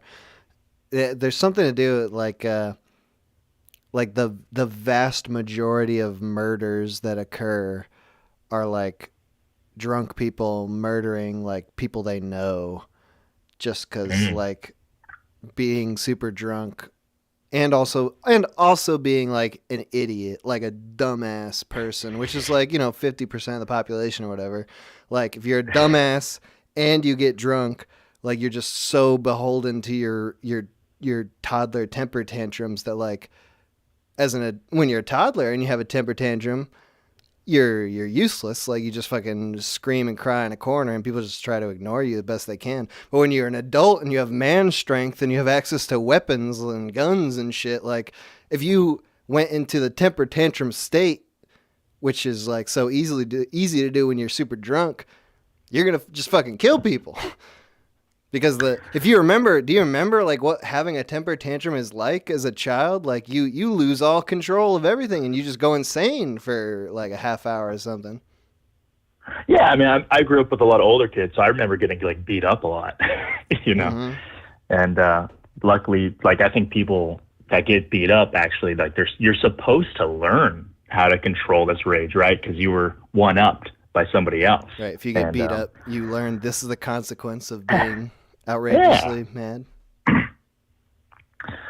But I don't know. It's just one of those things where I'm older. Earlier in the show, you mentioned something like, "Hey, I'm 30 or whatever," and I thought I was supposed to like know how to deal with this, right? And that's just one of those things where, yeah, I'm kind of in the same boat. And what the hell, man? I just want to hang out with some friends, have a good time. I don't want to turn into some idiot and wind up on the news for not doing something terrible, but getting something terrible. Something terrible happening to them. Right. And, yeah, I mean, I like I was saying before, like I don't know how to fix it really. My way of fixing it has been to stay inside, stay away from people, like just refuse to put myself into any situation with others, because when you're just by yourself, you can't hurt anybody. You can only hurt yourself. But I wouldn't do that. I'm a narcissist. I wouldn't hurt myself. But doesn't that like energy boil up into like an unhealthy something that's unhealthy, or do probably? I wouldn't know. I haven't. I just avoid everyone. I think you're right. No, because I was thinking about that. Like I've been thinking, not everyone. A lot of people have like this dream of like I want to live in the mountains or whatever. I want to have this total isolation thing going on where I can be self-sustainable but just living by myself. But and like I have that too. Yeah, that but then desire. you're like, but I would go crazy. I would obviously turn insane in like a matter of months. And like being insane isn't like just hearing voices and stuff. It's like it's just becoming so antisocial that you actually can't interact with anybody because like everybody pisses you off so much that like you are no longer a socialized human being. Like you're some sort of weird fucking freak who's just like, I can't hang out with anybody because everybody, as soon as they start talking, they start making me so angry about whatever. It's scary to think about. Yeah, and I feel like that's been heightened, right? Because of this COVID kind of thing that happened, right? So like everybody's kind of antisocial, kind of coming out again. Yes. And nobody really knows how to like act, and it's just very weird. That's definitely how I felt about the whole COVID thing. It's like we're all getting more crazy now because we're like reducing socialization so much. Yeah, it's like autism, right? It's like if it was like a cold or something, you kind of got it. It's just something you got for a couple of months before you got out. You just don't know how to react to people or whatever. But yeah, that's my story, man. All right, good shit. Thanks for calling, bro. It's good talking to you. Nope. No worries, man. Thank you for what you do, man. Appreciate it. Oh, you have a good day. Bye-bye. All right, bye.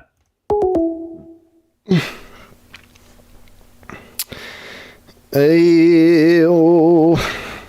Is this fucking Legato is still calling? How about this person? Let's call someone back here.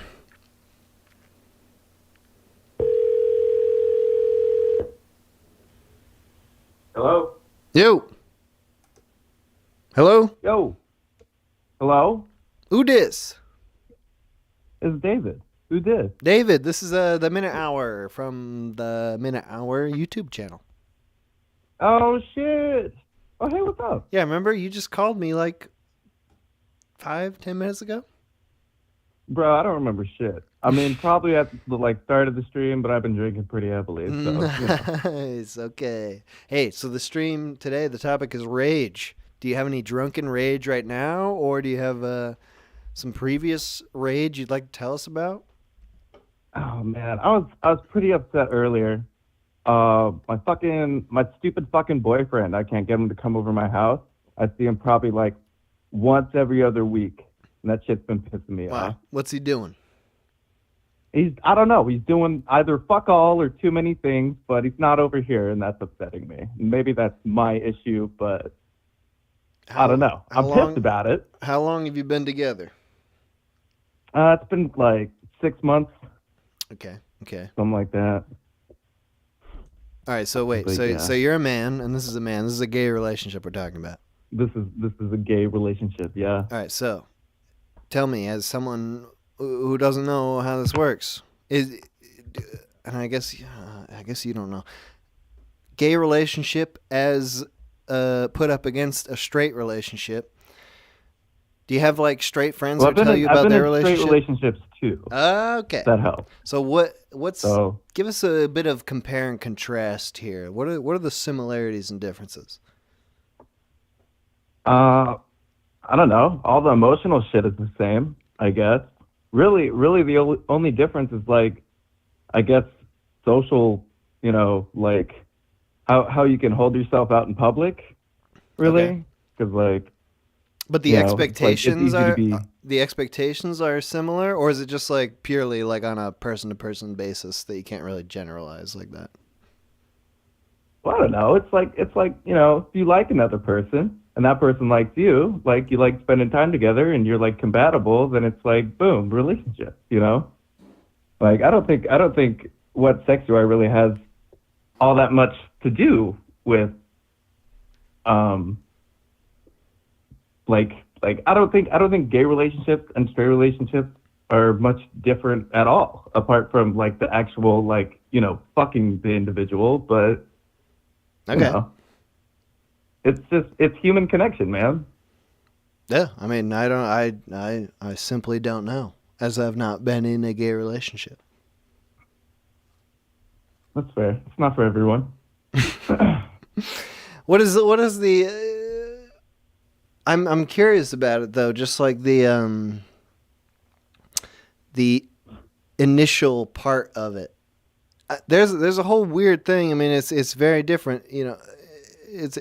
I am generalizing here, which is why I mentioned generalization before, because like kind of is just different depending on the person. But with a straight relationship, there can be a whole lot of jockeying before there's, or that's a weird word to use. I meant like courtship before there is any kind of sexual relationship. Is it the same with a gay relationship where there's an elongated period? I'm gonna go ahead and say that's different. Okay. I'm gonna go ahead and say that's different. Usually, usually when I go out with a woman, like it takes a little bit of like, there's like everyone's talking about like the like 3 date minimum or some shit like that, where it's like whenever I went out with a man, it's like pretty much immediately like fucking is on the table. Like that's how that's how I meet most dudes. You didn't I guess. You didn't mean on the table literally. And on the table literally? You didn't mean like, on the table. You said fucking is on the table. I thought you meant that literally, but that was an expression. I mean, that's happened before, but nice. It's just like I don't know, like the situation in which like I'm meeting with this person. It's like, well, obviously, like we're gonna fuck at some point, Whereas like when I go and I meet a woman, it's like, I don't always go over with the intention to fuck because it's like more ambiguous, I guess. There was I don't know. There was this I've never really thought about it before. There's an interesting study that I heard about, where it's like on a college campus, they had men who would approach women on campus and women who would approach men on campus, and they would say the same thing, both the genders to the opposite one. They would basically go up to somebody and they would say like, "Hey, I've been noticing you around campus. I think you're really attractive. Would you like to come to my dorm and have sex with me right now?" And when men went up to women, the women, it was like, 3 to 5% would say that they would have sex with that person, and it was basically only if like the man was super attractive, super charming, just like total dreamboat. Whereas the men who were approached by women, it was like 75% would just be like, "Yeah, let's just go have sex right now. That sounds great." So it's sort of, there's some sort of difference in the genders there, like having sex with people you don't know. Men are more comfortable with that than women are. Yeah, that makes a lot of sense, actually. So that sort of carries over to the gay community. It's like, if you're just a couple of gay dudes, like, and you see a gay guy, they're like, "Oh yeah, I'm attracted to this guy. Let's have sex right now." Like, why not? Yeah, I feel like setting makes a big difference. You know, What's the ideal 'Cause setting it's for like the ideal setting. I don't karaoke night easily. you? That's what gets you going? What's the song? Dude, What's you the laugh, ideal man, song? But you no, it's like everybody's just like in a good mood, and like you're already kind of throwing yourself out there anyway. You know, it just makes you like super approachable, and like it's just a good time, and like I don't know, I feel like that's definitely like the best time to meet people. I've never been to karaoke ever in my life. Oh, dude, you should absolutely try it. But if I do it, It's, does this mean that a lot of gay guys are going to come up to me? I mean, probably not, but maybe. I don't know. What the fuck? You saying I'm not fuckable? You have a fuckable voice. I don't know what you look like. All right, I don't like where this is going. All right. Yeah, I'd say fucking. All right. Anyway, sociological experiments aside, you were getting some rage because this guy that you're seeing is he ignoring you? Or is he just not coming over? Not strictly ignoring me. It's just I just can't get any of his time, and I'm like becoming needy because he's not giving me time. And it's just like I don't know. Just I'm fucking upset. What do you think? What's the plan? Where are you going from here? Oh, dude, I don't fucking know. You gonna amp up or are you gonna ramp down? Want to get more in this guy's face? I meant face. Or are you gonna try to cool off? Yeah, I'm probably gonna cool off because I don't think there's really like no benefit to getting in someone's face. You know, like that's just gonna make an explosive situation. Whereas like if you leave it to them, it's like, oh well, you know, that hurts, but it's like fine, you know, at least I'd rather it fizzle out than like nuclear annihilation. You know what I mean? Dude, but what if you go nuclear like hotness and you just like start fucking like telling this guy like really dirty, disgusting stuff that you want to do? Like, do you think you could win him back that way? What do the gays Maybe. respond to? It's emotional connection. Really? I mean, yeah, really. Not It's just like you being know, like super hot, like sending hot pics and shit like that. Nah, that shit's lame. You know how many fucking dicks I've seen in my life? Like, Oh, I see. nah. So that's not how you set yourself apart. No, I feel like it's I don't know what it is. I don't fucking know what it is. Dude, I don't know what's going on in I my don't life. know either. I'm trying to explore all the options here. All right, so no, we don't want dick pics. Those are not. Everyone's got a dick. Nobody cares.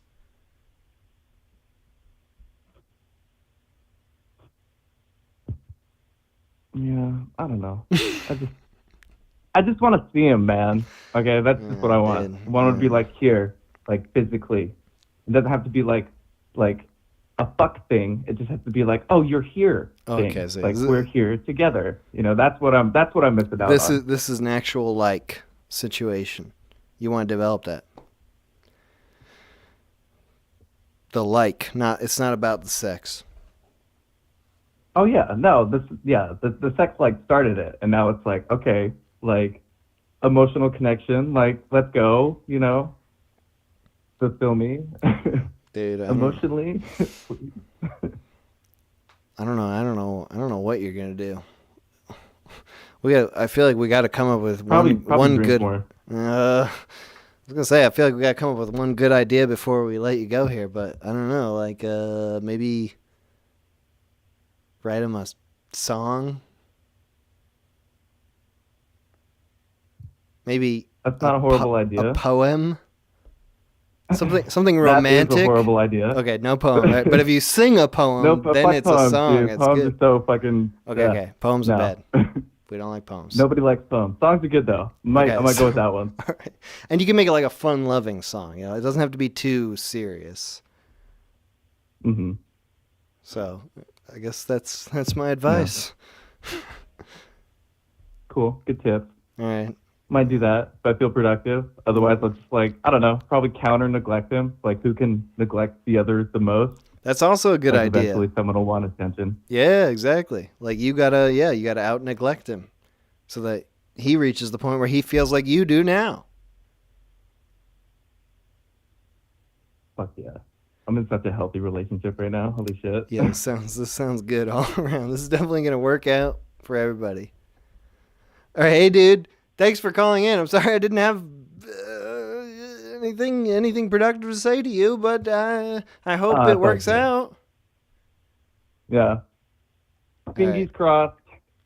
All right, bye-bye. All right. Also, fuck you for making that show body fucking bop song. That shit will never leave my head. Nice. All right. Thanks for calling in. Bye. All right, bye. Did this person already? Call from Matt. Matt? Hello. Hello? Hello, how are you? I'm good. Matt, how are you? I'm very good. I'm from the UK and it's a bit late here. Whoa. I've been working in a bar and I thought I'd turn on some YouTube on the TV and here you are. And now you are. Oh. On the Here YouTube I on am. the TV. Oh my fucking god. Sorry, can I? Yeah, sorry. Profanity? No, yeah. There's no advertisers. Yeah, no, recently I want to chat to you about poems because that dude didn't like poems. Oh, yeah. I can keep short and sweet because you've had a couple of long conversations.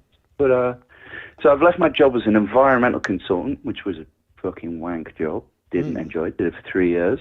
Graduate from university. Poo-poo. So now I'm trying to do like music and poetry and bits and bobs like that. So do you want to hear did you think that those thing things about drinking? Oh, yes, but did you think that those things would be related before you entered like university? It kind of got funneled into that job through. I did geology at uni, and you kind of just go into insurance consultancy and stuff like that to do with houses and insurance work. And literally, I enjoyed the academia, but the sort of actual job aspect of it was not very fun. Yeah, that does not sound fun. So how long did it take to have to switch paths? You said you lost your job? Well, I've been kind of deciding to do it for the past, let's say 2 years, but it's really been 2.5 years, and I was only there for 3 years. And it's because, it's a big change. It's like, I've been to university, and this is kind of the thing that I'm supposed to be doing. And then it's like, no, I want to do something that I actually enjoy. And something that I had. And I had rage. About that. But but I identified that, and I thought, you know what, it's probably a good idea to, follow the flow, do something I actually want to do, and fill my life in a good way. Yeah. So where are make you? things good for myself. And I'm from England or the UK, whatever you want to call it. Living in a place called Sheffield over here. Very fun. So this probably cost me a bit of money, but it's all good. Yeah, we won't go too long. I've got a limit, so it's all good. So now, when I spent over a couple of quid. Now you're working on music or poetry or both, as like a side thing. Bit of both. Yeah, as a bit of a side thing. I've swapped to working in bars, which is fucking awesome. I'm working in a pub, and it's so good. Chatting to people all day long, people who actually want to be there and be happy. And I've only been doing it for 2 weeks. This is my second week, and it feels like one of the best decisions I've ever made. But yeah, I'm doing poetry and doing music and stuff. So, is the bar good for drinking? Is the bar good for inspiration? Do you talk to people there? Or? Yeah, like chatting to people all day long. Literally what you're doing now, kind of thing. People come up to the bar, have a little chat with you, and yeah, you get to just they're always like, how the hell do you have so much energy? When I'm like bouncing around, dancing some Hendrix while it comes on the radio. And I'm like, well, if you knew what I was doing beforehand, like, you know, fuck it. This is great. I'm really enjoying this now. So, yeah, put smiles on people's faces. This really compared to insurance. Yeah. Yeah. Probably is a lot So more. yeah, so. it's not necessarily a long-term thing because obviously it's working like part-time in a bar, but it's paying the bills at the moment and my rent's super cheap. So hey ho. So is it poetry or music or both that you're working on on the side? Bit of both. I'm trying to start up a bit of a band, and it's going somewhere at the moment. We've got a bassist dude, like a guy who did geology with me at uni, and he's insane. He's like really into Primus and like metal and jazz is what he likes. So he's really good. Dude, nice. Yeah. Have you? Is this just you're getting like started in creative stuff, or have you had this? I've been doing it since. Well, I've been doing it since I've learned the bass since I was like 8, and then started like the guitar, to try and get women and all that cringy stuff when you're a teenager. The ladies. But then did it work? Kind of. I'm not at work now. No, I was at work earlier today, but I was pretty hungover and got to go early, so it's all good. Giving those juicy Sunday dinners and carveries, that Yorkshire puddings and all that stereotypical goodness.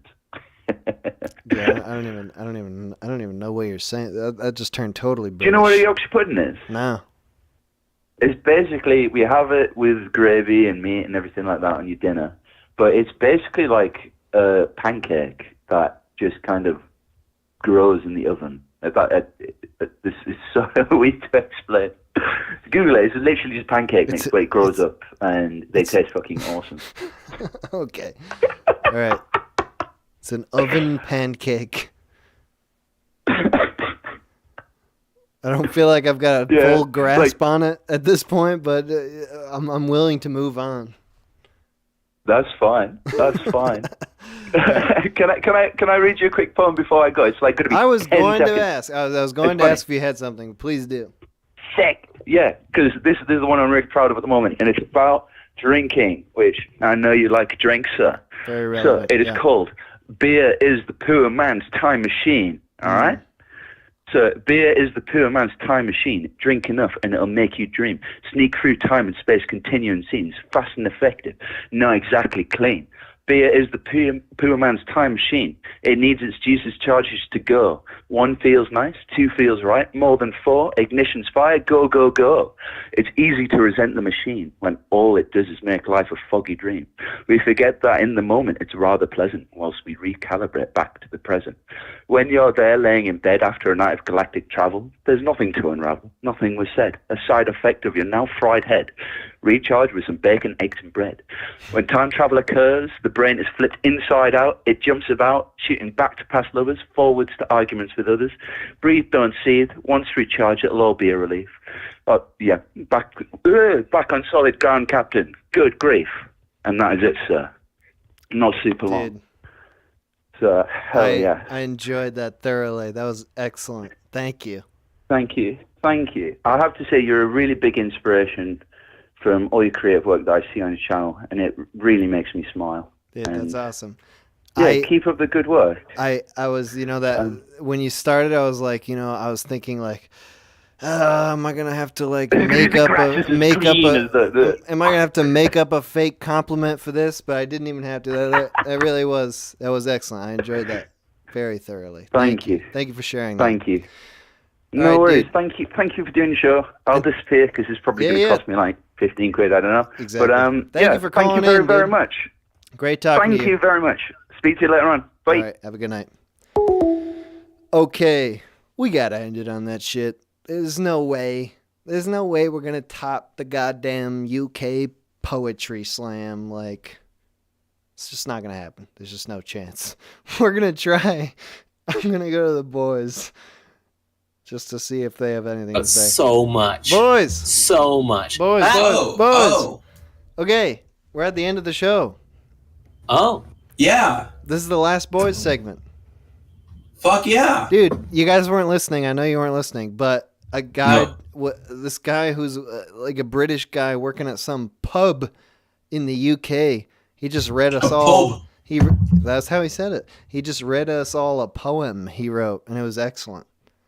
Wow. And Do you want me to tell you what I thought it was? Probably. I didn't listen, but I was gonna say that like that's probably the best possible way to end this stream, but I said I'd come back to the boys, so now you guys have the chance to ruin it. Yeah. Oh, all right. So what do you have to say, Quate? What do you have to say to ruin this? No, I was gonna do an accent. I'm too drunk. I can't do it. Do it. Blimey, crikey. Start with that. What happened to Toner? He died. He leaves. He leaves. I know. Usually by the end of the stream, Toner is like fucking blasted out of his mind. He's pretty much only around for the boy segments, and then he leaves, and we're like, wait, hold on, dude. 1 second later, yeah. Yeah, we're like, hey, we kind of want to talk about that shit you just talked about. That sounds interesting. Instead, we have to talk about our lives. Ugh, yuck. Yeah, man, depressing shit. I'm on my second tall boy of Natty Ice. Dude, so that's how my that's nothing. No. I'm down deep in it, and I had no dinner. I'm on an empty stomach. So. Okay. So, what is a tall boy to you? Because I've realized people have different naming schemes. Well, it's 25 ounces. Oh, okay, because to me, like a tall boy, tall can is like that 24, like a double can size, 24, 25. Mm-hmm. I've heard people refer to like the pint cans as tall boys. I'm like, no. That's what I a said. pint. That's a pint. That's a pint, dude. It doesn't need a special name. It's a pint. I think there should be a specialer name for what you're calling a tall boy. A 24 ounce, like that's more than tall. That's thick too. Like, it's a tall can. It's literally two cans. It's a tall can. It's a double can. It's a tall can. I think it should be a mega can or something. No, it's a tall can. But a regular can is 12 ounce. A pint is like a tall regular can. Once you get to the 24 ounce, then they get thicker and taller. A pint is a pint. There's already a name for that. A can is 12 ounces. That doesn't have a special name. I'm gonna take a left turn here. I love this Natty Ice can has printed on it like super billboard style. It has printed on it 25 fluid ounces. It's typically 24. You know? Yeah. Extra ounce. That's the same. They're trying to like help me out, right? They're trying to give me the extra ounce. I also drink Steel Reserve, which Mr. The Minute Hour is very familiar with. Yeah, that's awful. And it comes in a 42 ounce. It comes in a 42. Oh yeah, the 40. They went from the glass to the plastic, but they gave you 2 extra ounces. Yeah, 42. So they're also trying to help you out. You guys ever play Edward 40 Hands? Oh, I sure fucking I played Edward 40 shots, bro. Yeah. My idea. Well, so Edward 40 Hands is you're supposed to tape 2 40s to your hands, and you can't untape them until both have been finished. But my idea that no one's done before is Edward 40 beers, where you've got 20 beers taped to each arm, and they're all opened, and you have to like angle all the beer into your mouth, like drinking it the whole time. Mr. The Minute Hour, that's excessive and dangerous. That would be irresponsible. That's true. That's true. I basically did the same thing last weekend, but with 40 shot glasses, taped to my hands. I did it. It was a great night. That would kill you, Quate. We can't even believe that. Oh, most of them gripped right on the floor, so you're totally right. I guess that's fair. Dude, you're like, slurred up over 2 tall cans of Natty Ice. I have had no food. I've literally, what was my lunch? I had like rice. I am slurred the fuck up. New York live and you eat rice and drink tall cans of Natty Ice. Yeah. I've just had split pea soup today. What about you, Moxie? You've been fasting, haven't you? Yeah, I did a fast for, I was going to go for I was thinking about going through today as well, but then when this came up, I said, no, I need to drink. So I ended my fast at about 40 hours. Yeah, could you imagine doing this show not drinking? I could. I mean, I've done it, but... What? Yeah. Why? Poor logistics. I did not plan ahead. Exactly. That's what I wanted to hear. Yeah. But no, yeah, it was like a 40-hour fast, and then I made some, you know how I like my soggy shit sandwiches, right? Yes. Yeah, so I got some, like, chopped ham slices, Oscar Mayer, that I got at a local clearance place. I got 4 packs of that. They were $1 a piece for a 1 pound Hell yeah. thing, you know? So I just got some Dollar Tree white bread with some mustard on one slice of bread, and I've got some cinnamon cranberry cheddar cheese spread I bought at Woodman's in Wisconsin. What the fuck? Which is... What did you say? Cinnamon cranberry cheddar cheese? Cinnamon cranberry cheddar cheese fucking spread. Awful. It sounded interesting. It was like $2. I've had it around for months because it is just sickeningly sweet. It's just cloyingly just yeah. So just like I spread a little bit of it on the other side of the bread because, you know, I'm just like, oh, sweet cinnamon, that will go with ham. So and then, like, you know, Ham's already sweet. Not this chopped sliced ham sandwich meat, you dumbass. All right. Oh, we should all get really mad at each other. That would be a good way to end the stream. Shut up. Hey, I'm talking. Jesus what Christ. Kind? Wait, okay, I've never about heard. my sandwich. My sandwich is not done yet. I want to hear about the rest of it, but you know, chopped ham. Like, what is actually different about that? That it's not sweet. What do you mean? Where does it come from? That it's not the same as ham regular ham. Ham is not normally sweet. Like what? What are you talking about? Every ham I've had has been sweet. It's smoked and sweet. Okay. Assume it doesn't have the outer layer on it, and it's just ham. Oh, like right? The glaze, yeah. Okay. No, right. yeah. Like think about just the meat of ham. You're okay. Right. Salty pork. Salty more than sweet. You're right. It's closer to like Spam. Okay, think about Spam. Okay, let's not even go down the Jesus Spam. Christ. You and your Spam. So it always comes back to Spam when it does because it has to. It has to. Doesn't have to. Right. It's a staple of life. So you damn take it. Chopped ham. You add cinnamon and cranberry. Yeah. So I've got the sweet and spicy mustard on one side. I've got a thin spread of like the cinnamon cranberry cheddar cheese spread on the other side. I've got 3 slices of ham and then 2 slices of, I hate to say this, I went to the Dollar Tree and I bought some fake American cheese. Why would They you did hate not to even say have that? they didn't even have real American cheese. I bought the fake shit because I knew I wasn't trying to melt it. That shit does not melt. I knew it was gonna be cold. What the fuck? There's a difference between real and fake American cheese. What are you talking about? It's like, you know, it's like all 2% real milk and palm oil and shit. It's disgusting. Nice. But if it's cold, it works. So I put 2 slices of that, then 3 more slices of this chopped ham, sandwich that, and then I wrapped it in plastic wrap in the fridge for a couple of hours, you know, so it can get all sogged up properly.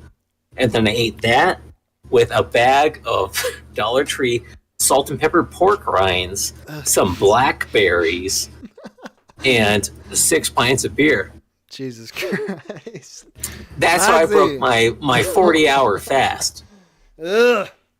You're the only person I know that has like the patience to make a sandwich and wait to eat it. I've made 3 of them. I ate 1. The other 2 I'm going to eat later when they're properly sogged. Oh, you make them all at once. Oh, yeah. I do mass sandwich batch sando. Batch, yeah, like batch the other day I was making sandwiches with I got a good deal on eggs, and I cooked 14 eggs at once in the oven, baked eggs. If you've ever done that in like a big old pan, that's the way to do it. And then you can cut them into like, you know, sheets and put them on like with sandwiches. with the yolks intact? I've done it both ways. Either you can scramble it up, or you can have the yolks intact, and it will be just take it out early enough, and it will be kind of like a fudgy texture, maybe not runny. What do you mean by a pan? Like a baking sheet or like a frying pan? Baking sheet, like a Dollar Tree $1.25 brownie pan. Okay. Not like a cupcake pan. I've seen people do that where they like crack individual eggs into each divot. Yeah, you could, but that seems like a lot of work. Like, I just like to do it in like a big old pan and cut it into, squares, rectangles, whatever to fit whatever I'm eating. That makes sense. So it came down to food in the end, as it always does. It has nothing to do with alcohol. Nothing to do with rage, particularly. What else do the boys do other than food and alcohol? We do eat and drink a lot. Yeah, that's our point. That's the point of us. Hey, it's time for a new boy. I think. Here's my hot take. I think we need another boy. Who do you recommend? I was gonna name like a collar, but I think I'm not gonna do that because that could get kind of spicy real quick. Don't give them Joe Biden. Joe Biden. Yeah, we should have a boy contest. Maybe like we have to find like the best boy in America. We do like an American boy contest. How about instead of adding a new boy, we do a contest to eliminate a boy? Eliminate one boy? Yeah. Okay, when was the last time you saw... who is the weakest boy and fucking get rid of them forever, Quate. Get the fuck out of here. Hey, at least Quate is active. Yeah. Quate is... Well, I mean, I can only make fun of two boys, and... Moxie, you can't make fun of Moxie? Yeah, exactly. Moxie's got a lot more sway in this situation. We gotta pick on the guy who left, Toner. I think Toner... Oh, you're right. Toner is the weakling who cannot even make it through all three boys segments. He's used to being fired for bullshit reasons. Let's just do it again. Yeah, just fire him for fun. He's fired from the boys. It's like a double whammy. We fire him when he loses his real job too. All right, we should get boys. Gin Martini as the replacement boy. The first non-boy boy. Deep lore reference. We're referencing the boys' GFs. All right, boys. This is gonna be the end. I'm done. We're not taking any more calls. We have to give it our best screen. Hold on. Final thoughts? Wait. I want to end on a very, very mild note. Okay. I like the sound of that. Okay. I went, like I said, I had those blackberries. Turns out I don't like blackberries. They're too sweet. There's no tart to them. You gotta get the right ones. No, I got Driscoll. Driscoll is good, but it's not the right season. I don't know. They tasted like blackberries and sweet and whatnot. I just realized I had never had blackberries before. I had boysenberries growing up in my yard. I had raspberries. There's no tart to the blackberries. They're too sweet and delicious. It was almost disgusting. My whole life was ruined today, guys. Yeah, I don't think I've had blackberries ever. I can't think of... What? I don't know. Like, the fuck did you just say? This was the first time I had straight up blackberries. I had jam and whatnot, but just like, dude, just eating blackberries? I'm a California boy, dude. You've never had fucking blackberries? No, I had boysenberries, Knott's Berry Farms. Where do blackberries come from? Your ass! Get out of here. They're called dingleberries. Ever it's heard disgusting of them? because, blackberry phones are good, but the fruit sucks shit. It's too sweet. It's too mild. It's too, ugh. It needs some tart to it. All right. That's a good thing to end on. An extremely hot blackberry take. It actually made me angry. How mild and just like I got those. I didn't eat for 2 days. And I was like, I'm going to eat some berries with my processed ham. And guess what? The berries were the worst part of the whole thing. I had to, every time I ate a berry, I had to take a bite of my sandwich. Forget the berry! The goddamn piece of shit! Berry! Okay. Thank you for listening to the call-in show today. That is the end of the call-ins. We are about to end the show. I'm going to play like one more song from the band we've been featuring tonight, which is the Gas Mask Family. Their album Matters. You can find a link in the description of this video to this Bandcamp. It's a free album. You can download it for free, as I did. And thanks for listening. Thanks for watching. Again, the HUD/overlay is from Slouch. Great animation channel on YouTube. Thanks everybody for calling in. And have a good night.